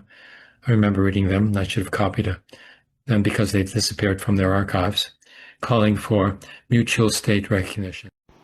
So it should be very obvious why I say that the presentation here is actually better than the one from Stop Genocide Part 3. Here, the one we have here, within this Stop Genocide Part 4, the presentation by Dr. Weisfeld, his Here and Now podcast, is better because it approaches a question about, what should Hamas do? And that is a question we've all had on our minds as of recently. And he thoroughly went through the reasoning, and I find no real problem with it at all. In fact, I agree. I completely agree, actually. So, the link in the description below on this that one will bring you to Dr. Weisfeld's channel. And I'm still asking to get him up to 1,000 subscribers. Like, it's kind of weird to me that a lot of people are like, yeah, I want to watch communist, content on YouTube, but I don't want to actually watch a real in-life person do in real life activism. I'm against his revolutionary activism, even though it matters, but I'm okay with LARPing on the internet and watching communist content creators. Yeah, I mean, really. I hope that sounds as hostile as it's meant to, by the way. Anyway, let's go to a real communist, Red Pagan Nicole. She has things to say here. It should be no surprise that the Zionist state, a Nazi regime of delusional psychopaths and backed both militarily and financially by the fascist U.S. government, would not contain their genocide to just Palestinians. As we have seen over the last year, they have been attacking other ethnic Arab countries like Lebanon and Syria, and even other Islamic nations such as Iran. Their indiscriminate killing does not care what religion you are, as Christians, Muslims, and yes, even Jewish communities have been victims of Zionist atrocities. Whole Jewish communities are being eradicated in Syria and South Lebanon, and even within the Zionist state itself. Rabbis and Jewish anti-Zionists, who should be correctly referred to as Jewish Palestinians, as they actually stand against the Zionist state's existence, against Zionism itself, and against the genocide of the Palestinian people, are being targeted, arrested, tortured, sexually assaulted, and killed for simply standing against a genocide. These individuals are segregated from the rest of the Jerusalem proper in a neighborhood called Mea Shearim. This community predates the Zionist state. It was founded in 1874. These individuals were welcomed by the native Palestinian people because they did not force themselves upon them like the settler colonizers of the current Zionist state. Zionists would like to ignore this community because the knowledge of this community's very existence and what they stand for, what they have always stood for, and what they continue to stand for, challenges the very foundations of Zionism and could very well bring down the Zionist state itself.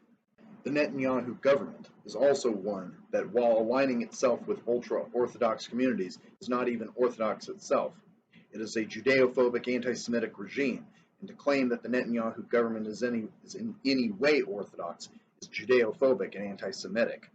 It is important to also point out that while Israeli anti-Zionists are growing and are doing a great service in the fight against Zionism, they still exhibit Judeo-phobic anti-Semitic tendencies.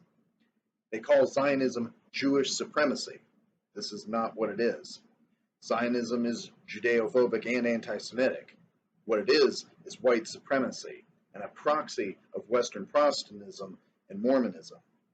If Israeli anti-Zionists were honest, they would acknowledge this and call it for what it truly is. It cannot be stated enough that Israel and the United States are the biggest Zionist entities of the world and also the world's biggest cowards, as they continue to perpetuate and carry on a legacy that many considered to have been buried in May of 1945. Instead, it has always remained, carried on through the scientists and other valuable assets to the American war machine and through the creation of the Zionist state itself in 1947. It has been growing, thriving, adapting, and the atrocities of today that we see being carried out are a direct result of this legacy that was allowed it to remain, biding its time like a cancer, waiting to spread and kill everything in its path.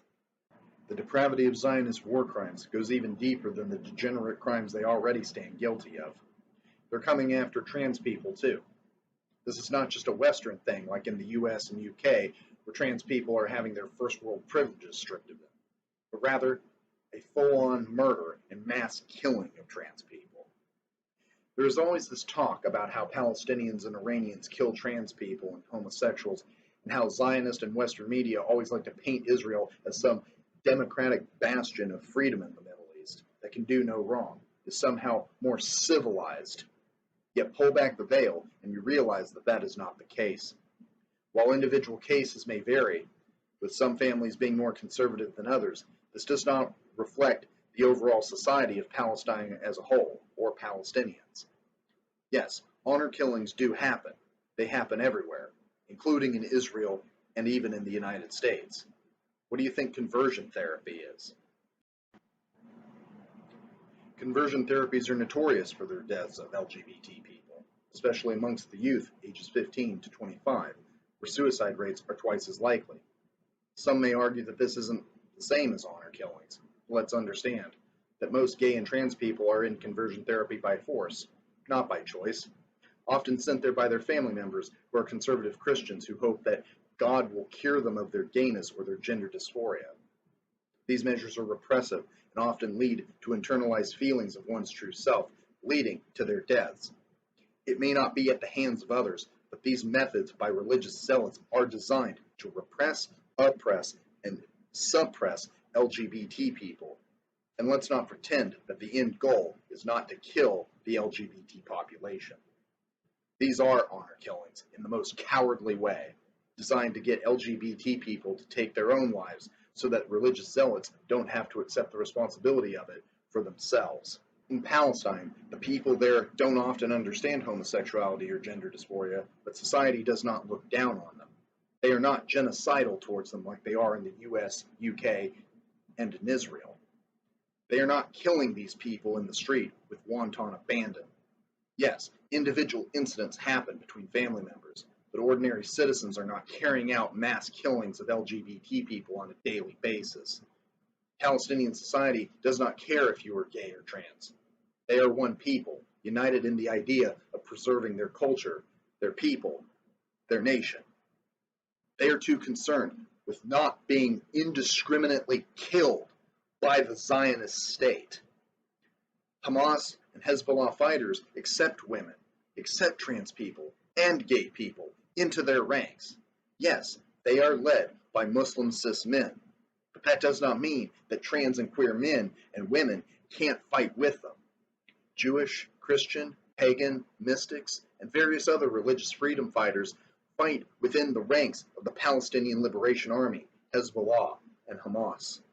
The Palestinian people don't care what your background is, or your sexual orientation, or your gender identity. They just want to live in peace without the fear of being leveled, flattened, and purged from existence by a Nazi regime. And yes, Israel is a Nazi regime. Look at what they committed in June. They literally bombed a prison, specifically a prison ward housing over 100 trans prisoners. This was a deliberate attack and one of the largest single-day massacres of trans people in our modern day. The last time that a regime indiscriminately killed this many trans people was during the Nazi regime itself. The prison itself wasn't targeted. No other prisoners died. But the fact that the Zionist state targeted this prison and this wing specifically to take out trans civilians is very telling. Why is a prison being bombed anyway? Why not target nuclear and military targets? Why is it that all the targets of these missile attacks always seem to be civilian? Because it never was about crippling enemy defenses. In Israel's case, it has always been about the indiscriminate killing of Arabs, or Arab-adjacent peoples. This incident isn't even the first time that Israelis have killed trans people. On October 8, 2021, a trans woman known only as Zahava was found hanged in Haifa Memorial Park. This date, coincidentally, happens to be nearly exactly 2 years before the start of the current Intifada. Zahava was Palestinian, and under current Zionist law, Palestinians are not even considered residents or even citizens of Israel, meaning that those living in the so-called State of Israel live life constantly under the microscope, constantly under surveillance, not even being afforded second-class status. Household pets in Israel essentially are more of a citizen than they are. Because of this nonsense, Palestinians often struggle to find work or even housing as they are subjected to rampant discrimination by what is essentially tantamount to white supremacy in Israel. Nazi-esque policies designed to segregate, discriminate, and refuse hospitality to anyone who is Palestinian.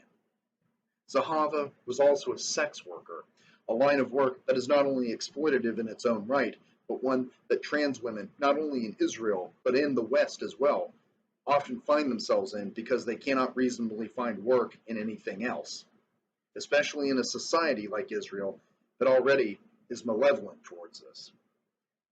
Zahava's death was never investigated, quickly swept under the rug by the Zionist authorities, who were quick to rule her death a suicide. Because why investigate the death of a trans Palestinian woman who is likely murdered by Zionists, likely even by the authorities themselves, when you can just cover it up by saying that she was just another transgender woman who became another worldwide statistic? This is shameful and appalling.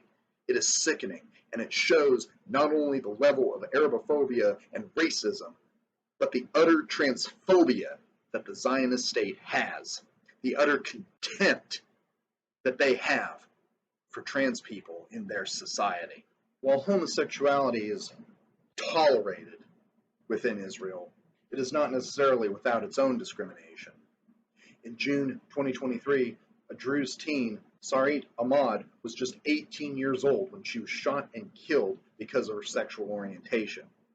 It should also be noted that her death was also one of over 100 in the Arab community that were killed in the region that year prior to October 7th. In this case, police tried to blame this on her family, specifically her brothers. But even if that were the case, it does not release the Zionist state or Zionists themselves in general from the other killings that they have carried out against the LGBT community. In fact, in some cases, the LGBT community is just as complicit in homophobia and transphobia as the rest of Zionist society. Cisgender LGBT people in Israel often justify transphobia by making baseless claims that trans people, specifically trans women, are homophobic. This is a baseless lie, and one that is often used as a justification for attacking, assaulting, and killing trans people. The fact of the matter is, most trans people are also part of the queer community themselves. This is not to say that homophobia or internalized transphobia does not exist in the trans community, but it is not a rampant issue like transphobia is within the queer community. It can also be argued that the cis-queer community's transphobia breeds internalized homophobia within their own community, as well as within the trans community and amongst cis-hetero Israelis. This is in no way a justification of homophobia, but the trans-exclusive cis-queer community in Israel does invite this negative energy upon them. If anything, they make themselves out to be gay Nazis by aligning themselves with ultra-Orthodox communities and inadvertently invite homophobia into the community and upon themselves.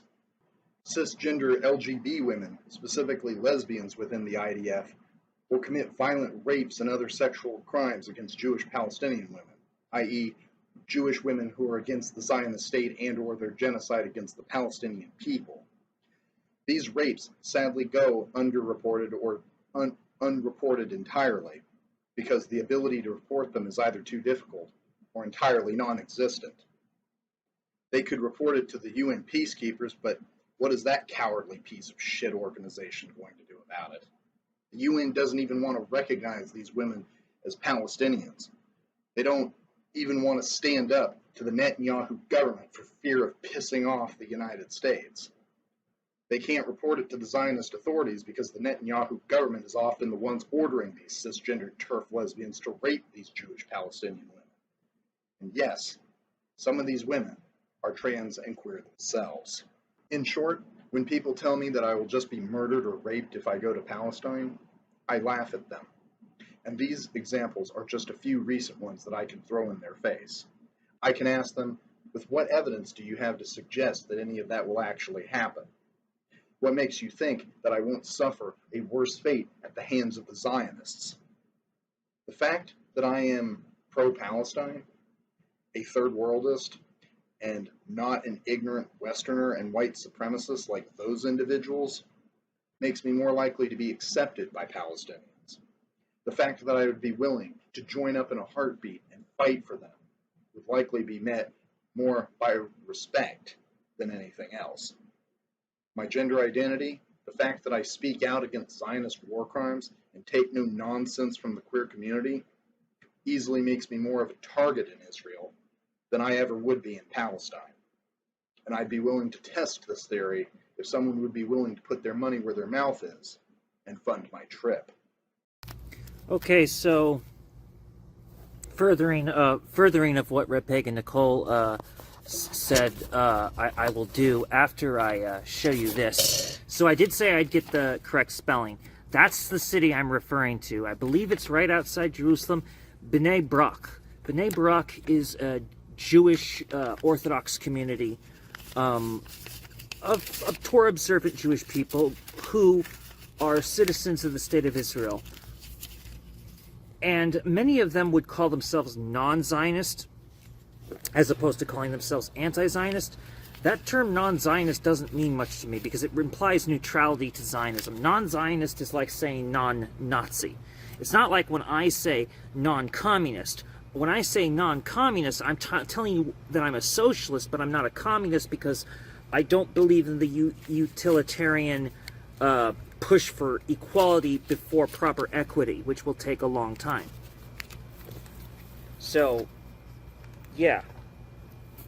I do want to clarify that. But anyway, the religious communities of Bnei Brak have a lot to do with what's caused the Knesset split. As the whole deal was for them to help with the Netanyahu government meant that they would for sure have the divinity exemption so that they would not be involved in the wars because they don't believe in the wars. The truth is, even Jewish communities who are soft towards the Zionists cannot, at the end of the day, be equated with the Zionists on an ideological level, because Zionism and Judaism, they just do not mix. They do not mix. There's no compatibility there.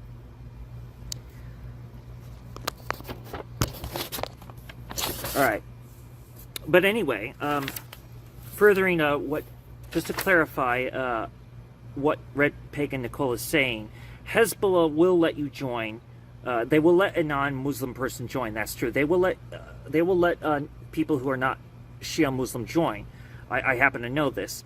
But just to clarify, the leadership to be part of the leadership position, though, you must be a heterosexual cisgender Shia Muslim man to be in any of the leadership positions. Now, Hamas is a bit different. You have to actually be a cisgender heterosexual Muslim to be in Hamas. I don't know if you have to be a man or a woman to be in the leadership position, but to be even part of Hamas, you do have to be a cisgender heterosexual Muslim. And I think you have to be Sunni. That part I'm not so clear on, probably because it's technically a break off of the Muslim Brotherhood. But anyway, Hamas is a bit different.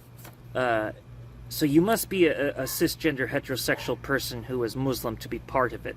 Or at least this is the case when I last knew of it. However, Hamas is for coalition building. Building up the very groups and demographics that Red Pagan Nicole said. So I'm not saying, so I have to give these clarifications if I know that there's some facts that got confused, and she did confuse a couple facts, but I would say 95% of what she just said is completely spot on. But it's important to make clear that it's not that you can join Hamas and not be a Muslim. You can be part of the coalition. Hamas encourages the building of coalitions. In fact, several people that I've spoken to on good authority about Hamas told me that this had a lot to do with why they broke off the Muslim Brotherhood, because the Muslim Brotherhood is ridiculously sectarian, where Hamas, they want to work with other organizations. They always say that they do. They want to work with all kinds of people. So Hamas is Hamas, but Hamas would maintain itself in Gaza as the spearhead of a greater coalition, which they themselves encourage that coalition. And oftentimes, yeah, surprise, surprise, a lot of time these different groups that are in coalition with Hamas, they're not always straight and heterosexual and cisgender. Sometimes they're transgender, sometimes they're bisexual, lesbian, homosexual, yeah. Different religions, mystics, like, she's not wrong with that. It's just I should clarify that, whereas Hezbollah, you don't exactly have to be a Shia Muslim to join. You just have to be a Shia Muslim to be a leader in there. And the last I know, a man as well. But that's an interesting thing they don't tell you. Hamas is open to having different divisions within itself. Jewish divisions, Christian divisions, Kurdish divisions, any division necessary. I think that they're even okay with having a full women's division, but like, why bother? You know, the perception that, oh, there's a lot of extra sexism in there is not true. You could, yes, make the claim that it's a bit more patriarchal per se, but it's not exactly sexist. And patriarchy, if anybody knows me, they know why I, on a lot of religious, political grounds, object to using that term. If you want to use a term which has you should use popery if you're going to say that. Otherwise, just call it what it is. Global male chauvinism, which remains an issue, and that is why even now, women's liberation is absolutely necessary. And only certain forms of feminism are actually into the real women's liberation, and I won't take that back. Hey, I'm not an anti-feminist, okay? I'm a non-feminist. I can't be an anti-feminist because feminism's not a monolith, and some feminists are absolutely righteous. Black feminism especially is very righteous and correct. All right. So, to you stupid, uneducated Westerners, I will double down on what Red Pagan Nicole says about the cisgender LGBT Zionists that she mentioned. They, by majority, do tend to claim that transgenderness or transness, however that's really referred to, is homophobic. So, the claim that transgenderness is homophobic is very strong amongst the cisgender LGBT in the state of Israel. Yes, particularly Tel Aviv. Tel Aviv is a great place to throw out the rainbow flag, but throwing out the trans flag up there, not so much welcome. That might surprise you. Because yes, the very cisgender LGBT communities, particularly in Tel Aviv, tend to be very transphobic. Making the claim that transgenderness itself is somehow homophobic. They make that claim. That's one of the places where that claim is made the strongest, actually. I have heard this numerous times from ex-Israelis, as well as from two different trans women who had visited Tel Aviv. Tel Aviv is one of the most extreme cities of transphobia the world over. Don't buy into the Zionist propaganda. Don't buy into the pink imperialist bullshit, please.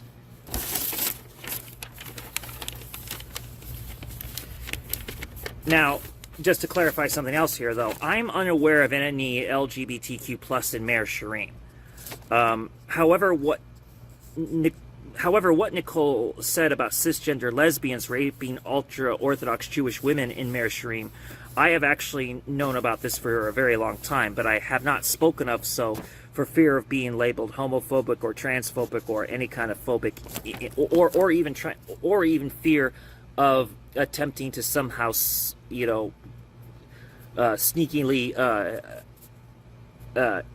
colonize Meir Sharim into becoming queer, which I wouldn't do any of these things on any of these fronts. But I'm so glad that she mentioned this because, yeah, the TERF lesbians, the TERF lesbians in the IDF, they do actually rape women in Meir Sharim. They do. They actually do that. And what I have heard, though, is there's been a couple incidences where in order for a trans person to prove themselves within the IDF, they'll send them to attack people in Meir Sharim. Now, that I have heard before. So, I just needed to do that. I needed to back up what Nicole was saying and also give clarifications and corrections of things I understand and due to some errors she made.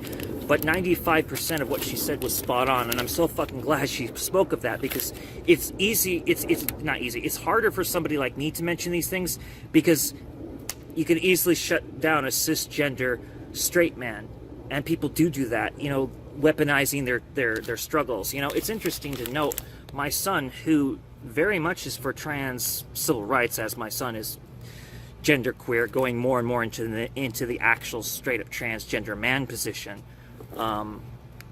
as consciousness shifts for him. Still them, but more him now than ever, and it may in fact eventually just be him altogether. But my son, he has consistently said that his biggest issue with genderqueer community is the ID pull, and even more so with autism, which some people are like, how could you say that makes him self-hating when it doesn't? No, you got to understand, a lot more of us speak the same way Jason Unruhe do than you might think, where when we hear the terms identity politics, we don't hear righteous intersectional solutions to the big unfair intersectional contradictions. We find that attempts at intersectionality don't solve the intersectional differences, but Jason has pointed this out quite correctly. You have to look at civil rights as being tied to this the caste or class struggle. And he is correct about that. Yes, it's true that identity politics is a nebulous term, and even Jason has pointed out that when he says identity politics, he refers to identity opportunism, basically. However, most of us, when we hear the term identity politics, we think of it the same way Jason it does, including my son. And that's kind of what is being shown here, is that don't buy into the Zionist identity politics for LGBTQ+. First of all, it mostly just applies to cisgender LGB, and you step outside of Tel Aviv, all that homophobia is raised, usually in most cases. And then within Tel Aviv, it's LGB and not so much the T or the Q, you know? Or if it's the Q, it's not a very good Q. Q should be anti-white by its multi-definitional context. And when Q is white, it's not really Q, now is it? No, because queerness and whiteness don't mix. Just like Jewishness and whiteness do not mix. They can't mix. Anyway, I'm now going to go into 5 different videos from TRT. And when I'm done with that, Jason Unruhe will wrap this up. Once again, I'd like to thank... actually, I didn't even bother to thank her. Thank you, Nicole. Thank you, Red Pagan Nicole, for in fact even mentioning the TERF lesbians within the IDF and the rapes that they do against ultra-Orthodox Jewish women, particularly the Palestinian Jewish women of Meir Sharim. That's a very, very sensitive topic that almost nobody ever wants to discuss. So I salute you, Comrade. Red salute. I red salute you! Aha. So, I'm going to show you 5 TRT World videos, all of them published on August 6, 2025. These videos explore the problems we see today, bad strategies which are making Zionism and Americanism both much stronger. For the first time since last year's war with Israel, Lebanon's leadership is confronting Hezbollah's military status head-on. At the presidential palace, President Joseph Aoun chaired a 6-hour cabinet session convened by Prime Minister Nawaf Salam that ended with a decision to empower the army to ensure that only state forces are armed. The move has drawn close international scrutiny. Resistance to confront Israel is a matter related to Lebanon's charter that is discussed by consensus. Come, let us discuss a national security strategy and a defense strategy. National security goes beyond the issue of weapons because it takes into account Lebanon's strength, the accumulation of strength and the gathering of strength, the attempt to defend and confront the Israeli enemy. The strategy is not a timeline to disarm. Qasim's remarks reinforced Hezbollah's stance. Disarmament is off the table without national consensus, and while Israeli attacks continue. But that position is under mounting pressure. The United States has reportedly tied Hezbollah's disarmament to a broader ceasefire deal, offering an end to Israeli strikes in exchange for the handover of group's arsenal. Tensions on the ground remain high. In southern Lebanon, the peacekeepers of the UN Interim Force in Lebanon have observed continued Israeli Defense Forces military activities, including air attacks by fighter jets and drones, as well as direct firing from south of the Blue Line in Sector East. UNIFIL peacekeepers on Thursday detected 2 tunnels with 20 rockets inside, as well as another weapons cache containing rockets and fuses in Sector East. All of them were reported to the Lebanese army.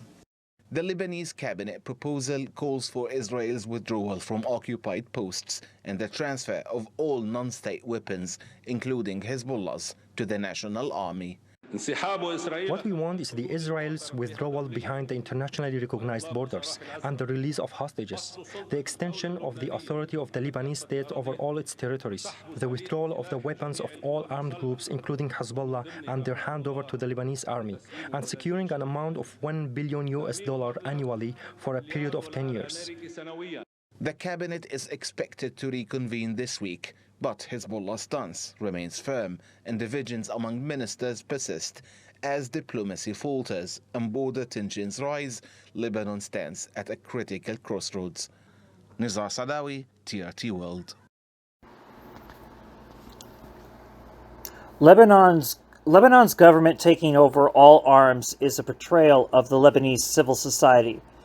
This will have disastrous consequences. Hezbollah should know by now the Zionists will never keep their word. Armed Shia resistance needs to be increased, not decreased.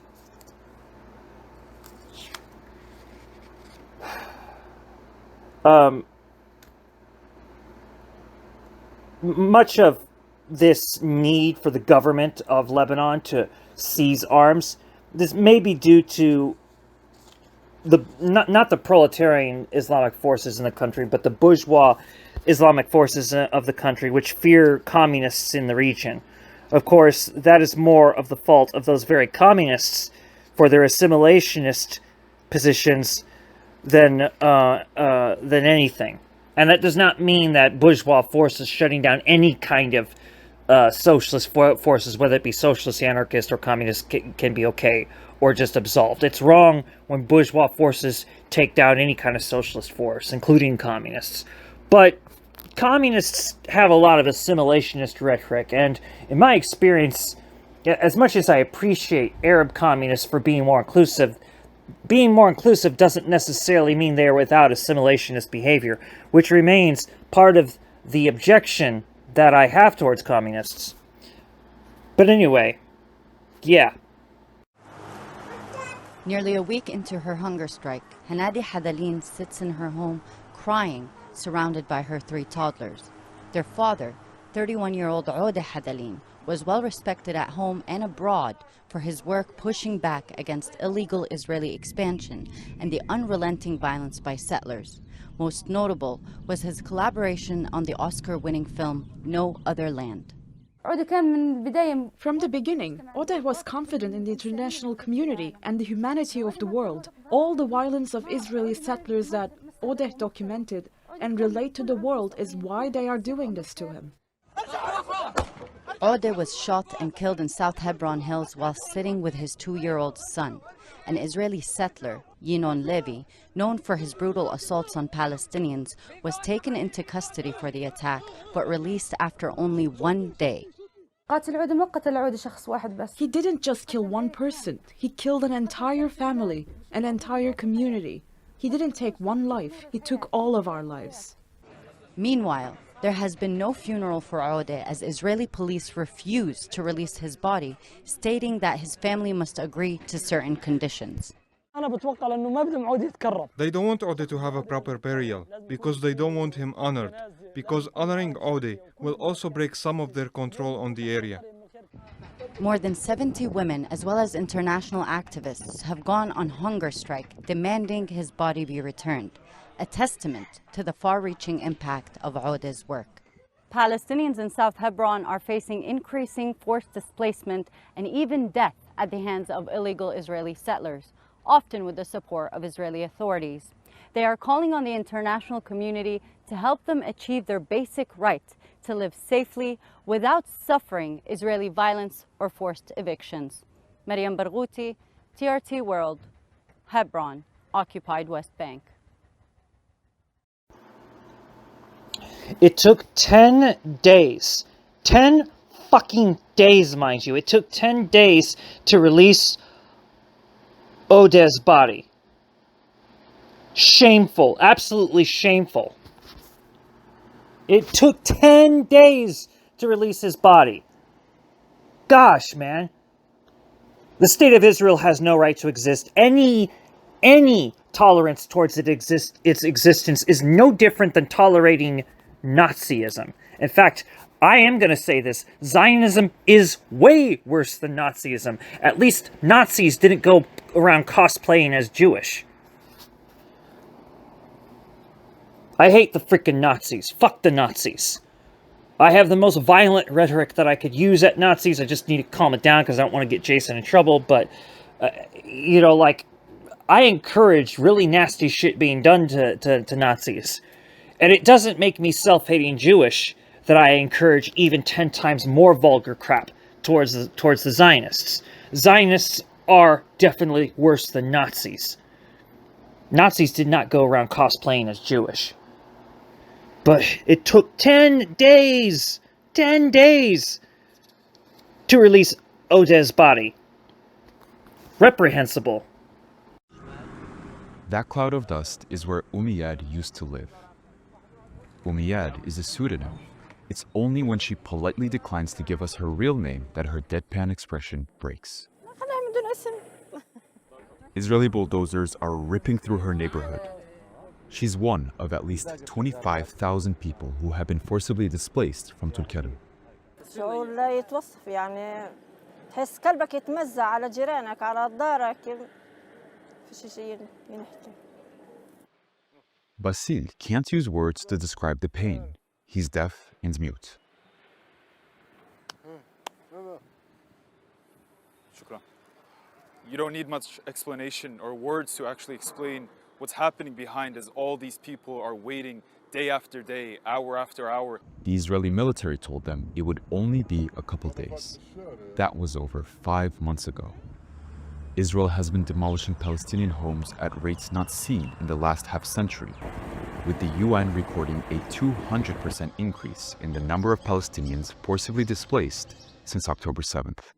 Just like the early pioneers of Zionism in the 1900s and the 1920s were determined to dry the swamps.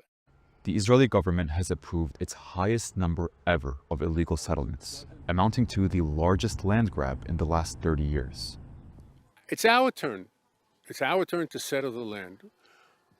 It was in our mind to do it without disturbance to anybody, without stealing, without threatening, without getting involved in any of the fights that have existed. But people already exist on this land. They always have. Zoom in. I want to see how many rooms are left in my home, Ahmed says. He wants to know if he has enough of a home to go back to. But the dust is too thick to be sure. بنام بالشارع كل الناس هيك زيي إذا بدي أروح على داري يا يطخني يا يقتلني وهي داري ملكي طخوا على الناس طخوا قاعدين هنا علينا. People here have started to scatter after those 2 gunshots that you've heard coming from the area of the demolition that's taking place behind us. Although the residents of Tulkarm can't save their homes, they can keep fighting to keep their spirit alive. But the eyes always belie the depth of the pain. 100 of Tulkarm's former residents are sheltering in this unfinished school. Misk has no friends to chase her or play hide and seek. She says she misses them. Misk remembers what happened, but can't fully comprehend how big of a cage she's in as Israel moves towards annexing the whole of the West Bank. At just 10 years old, her older brother Omar does understand. He makes me feel like I'm talking to an adult. He describes how Israeli soldiers fired at them while forcing them out of their homes.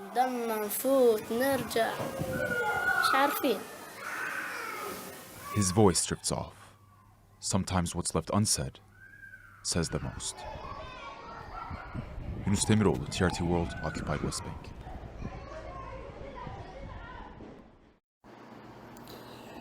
The Hebrew forces displaced... Okay, let me say that according to how they want, even though there's no such thing as Israeli. The Israeli forces displaced thousands of Palestinians. The demolitions are never going to stop unless the so-called State of Israel ceases to exist as a country. The majority of Hebrews, falsely calling themselves Israeli, need re-education forced upon them. Their children especially must be re-educated accordingly.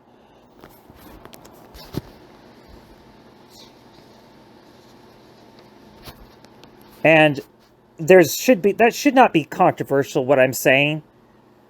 I mean, apparently it's okay to snatch children away from Greek Orthodox Christians, traditional Sunni Muslims, and ultra-Orthodox Jews. but who, by the way, are not going to typically try to force themselves on anybody. But it's controversial if I say that the average Israeli child needs to be taken from their parents and re-educated. Should not be controversial at all. This should be aggressively stated as much as possible. And yes, aggressively stated. You know, I'm going to give you a thing to remember here. Civil society is the base. The civil society is the base. The state is the superstructure. Also, economy is the base, but the market is the superstructure. And if you have if you're so twisted and stupid and utilitarian that you don't see what I mean, how can I just? I'm going to prove it right now. I'm going to prove right now that the civil society is the base and the state is the superstructure. The Palestinians do not have a state. They are kept together through their own civil society. It is their own civil society that keeps them together. The fact that there is still communication between West Bank and Gaza is due to civil society. Also, the state of Israel is what keeps the Hebrews, who falsely call themselves Israeli, together. The civil society, the civil society of the state of Israel, the civil society, the Hebrew civil society, which falsely calls itself Israelis, is constantly fractured and they just hate each other. I mean, think about it. You have cisgender LGB in Tel Aviv who hates religion, typically, most of them. And then you have the differing levels of religious communities who hate everything LGBTQ+.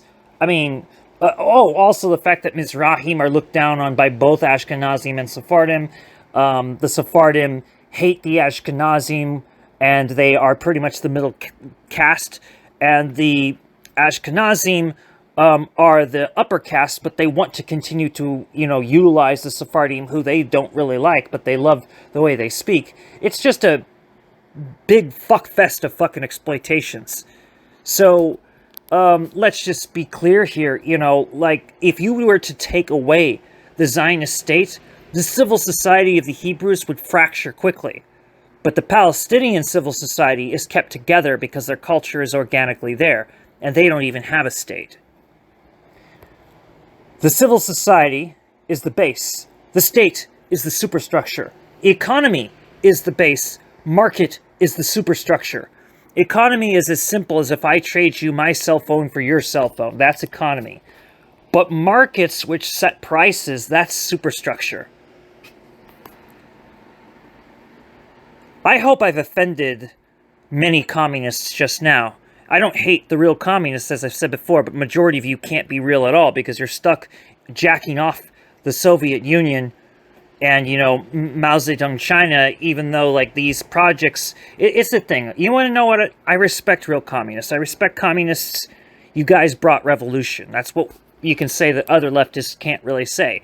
But here's the problem. You brought revolution, but you couldn't keep revolution. Your inability to keep revolution means there's something systemically incorrect in your theories. Stop being emotional and take your fucking medication. President Donald Trump was making a rare appearance on the White House roof. As he toured the site he's planning to renovate, he was asked by reporters what he plans to build. Mr. President, what are you doing up there? Taking a little walk. As he turned and left, he uttered nuclear missiles. He may not have been serious, but it comes after a recent war of words between Trump and the former Russian president Dmitry Medvedev, who suggested Trump was pushing the US and Russia towards war with a threat of new sanctions and reminding Trump of Russia's nuclear capabilities. President Trump responded by repositioning 2 nuclear submarines closer to Russia. And a threat was made, and we didn't think it was appropriate, so I have to be very careful. So I do that on the basis of safety for our people. A threat was made by a former president of Russia, and we're going to protect our people. The Kremlin has since tried to defuse tensions, but announced it will stop abiding by a decades-old nuclear missile treaty with the US, raising fears of a return to a Cold War-style arms race. Sharon Squassoni worked for several years at the US Arms Control and Disarmament Agency and the State Department. She says there's always a danger of a miscalculation. every single country with nuclear weapons is now engaged in a major modernization program. We are pouring, the US, Russia, China, North Korea, even the Brits and the French, they are pouring billions of dollars into new nuclear weapons.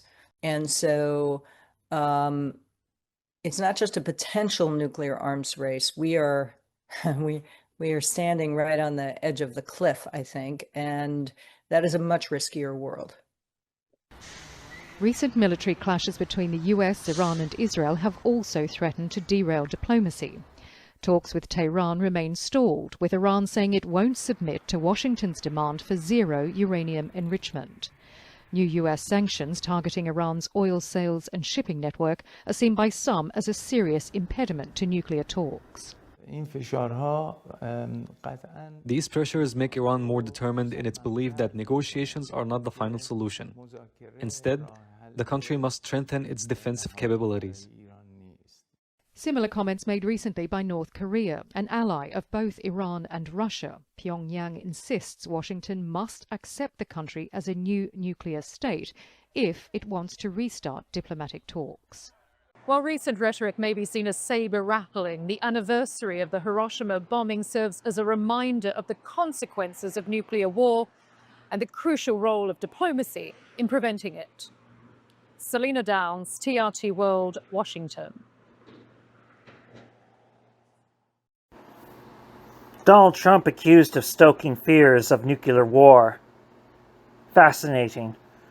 Trump is all too happy to celebrate the bombing of Hiroshima because he's a sick fuck. He's a sick, twisted fuck. There has never been a United States president who represented the true nature of the USA. Only Donald J. Trump reflects the true American way. He is the first and possibly the last. Maybe not the last, but he is definitely the first United States president to genuinely represent the actual culture of the United States of America. As long as the USA, as long as the United States of America exists, the entire world is on the brink of extinction. It is time to direct our efforts into doing all that we can to basically take those American values, drag them through the mud, humiliate them, defecate them with shit as much as possible. It's either this or you are a piece of shit fascist. There is no good America. There's no good side of America. There's just a bunch of refugee culture that's stuck in America, that's been possibly like violently, brainwashed into it. Not possibly, it is. People came to the United States to save their cultures only for their cultures to be shit upon by their assimilated children. Fuck the United States of America. The sooner it is destroyed as aggressively as possible, the better the whole world will feel. The better the whole world will not just feel, but actually be in reason. Fuck Donald J. Trump. And fuck the United States of America. Israeli Prime Minister Benjamin Netanyahu is seeking to fully and illegally occupy Palestine's Gaza. An announcement is expected if internal political tensions over the move get resolved. But this isn't a new plan, as Netanyahu has long pushed for total control of Gaza. As early as November 2023, Netanyahu dismissed proposals for international oversight of the Palestinian territory, insisting Israeli forces would stay in control of Gaza post-war. From the start, he has framed the war in biblical and moral terms to justify Israel's annihilatory aggression. Ladies and gentlemen, the Bible says that there is a time for peace and a time for war. This is a time for war. Framing Israel's onslaught as humanity's war against the barbarians, Netanyahu vowed to defeat Hamas and ensure Israel's survival. His words have matched Israel's actions, including its military invasion of Gaza, its forced mass displacement of Palestinians, and its clear goal of seizing long-term control over the enclave. במקביל אנחנו נערכים לכניסה קרקעית. אני לא אפרט מתי, איך, כמה, In December 2023, he began promoting the voluntary migration of Palestinians from Gaza. He repeated this message throughout 2024 and 2025, including during US-led relocation talks he openly supported. In February 2024, his plan after Hamas plan laid out his blueprint. In addition to dismantling Unruhe, demilitarization of Gaza, then Israeli military control of the Palestinian territory. In May 2025, while posturing around a temporary ceasefire, Netanyahu doubled down by saying Israel would fully control Gaza by the end of the war. מכה במחבלים, הורס את התשתיות, ואנחנו עושים דבר נוסף. אנחנו תופסים את ציר מורג. זאת תהיה הפילדלפי השנייה, ציר פילדלפי הנוסף. He framed the ceasefire as a tactical one, meant to pressure Hamas, not a step towards peace. By then, Israel had seized the so-called Philadelphia corridor along Gaza's border with Egypt and the Israeli-named Nazarem corridor, splitting Gaza in two and linking Israeli military zones from Gaza's borders with Israel to the sea. These weren't just tactical moves, they were territorial ones. Netanyahu's goal has always been the same: the full occupation of Gaza, illegal under international law. Every stage of Israel's brutal war has edged it closer to that reality. His strategy doesn't mark a shift, it confirms what's been in motion all. King Bibi Netanyahu's endgame for Gaza is not his endgame. This has always been the mandate of the State of Israel and the entire Zionist ideology. Liberal Zionists and leftist Zionist ideologies are proxy ideologies meant for fascists in denial. Zionism was never going to allow the existence of Palestine to continue. Tolerance for the State of Israel is what sealed the fate of Palestine, or so it was seen. Palestine has a better ability to survive than people want to say. So direct your efforts to saving Palestine, or stop calling yourself a leftist, you fucking counter-revolutionaries. If we hope to save Palestine, then we must demoralize the average Hebrew settler. And we must drop nonviolence and denounce nonviolence for what it is. Nonviolence is Stockholm Syndrome. Now, I've heard that there's really no such thing, apparently, as Stockholm Syndrome, except I've met people with the symptoms that we would call Stockholm Syndrome. And yes, nonviolence is Stockholm Syndrome. Stockholm Syndrome is nonviolence. The only justified nonviolence is if you're using nonviolence as a tactic. But to have the philosophy of nonviolence is degeneracy at max. It means you don't give two shits about your family members, you don't give two shits about your neighbors, or anybody. Nonviolence means, please, violate me as much as possible. That's all it can possibly mean.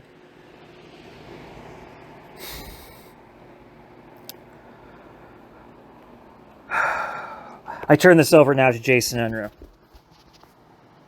Jewish diaspora nationality deserves political autonomy outside of the communist movements. The Jews have a unique struggle, and the failure of communists to realize this is exactly why there needs to be a global Jewish boom. Karl Marx placated the white culture because this was all he knew. Those who say the Age of Enlightenment was a step backwards from the Renaissance are only telling the truth, and none of us who call ourselves communists can say any different. Palestine's fight is tied to the same fight as the Jewish diaspora. Palestine must be free. If Palestine is not liberated, then it will be the end for everyone. Palestine is the issue. Not lower pay, not higher wages, not the search for true love. Palestine is the issue.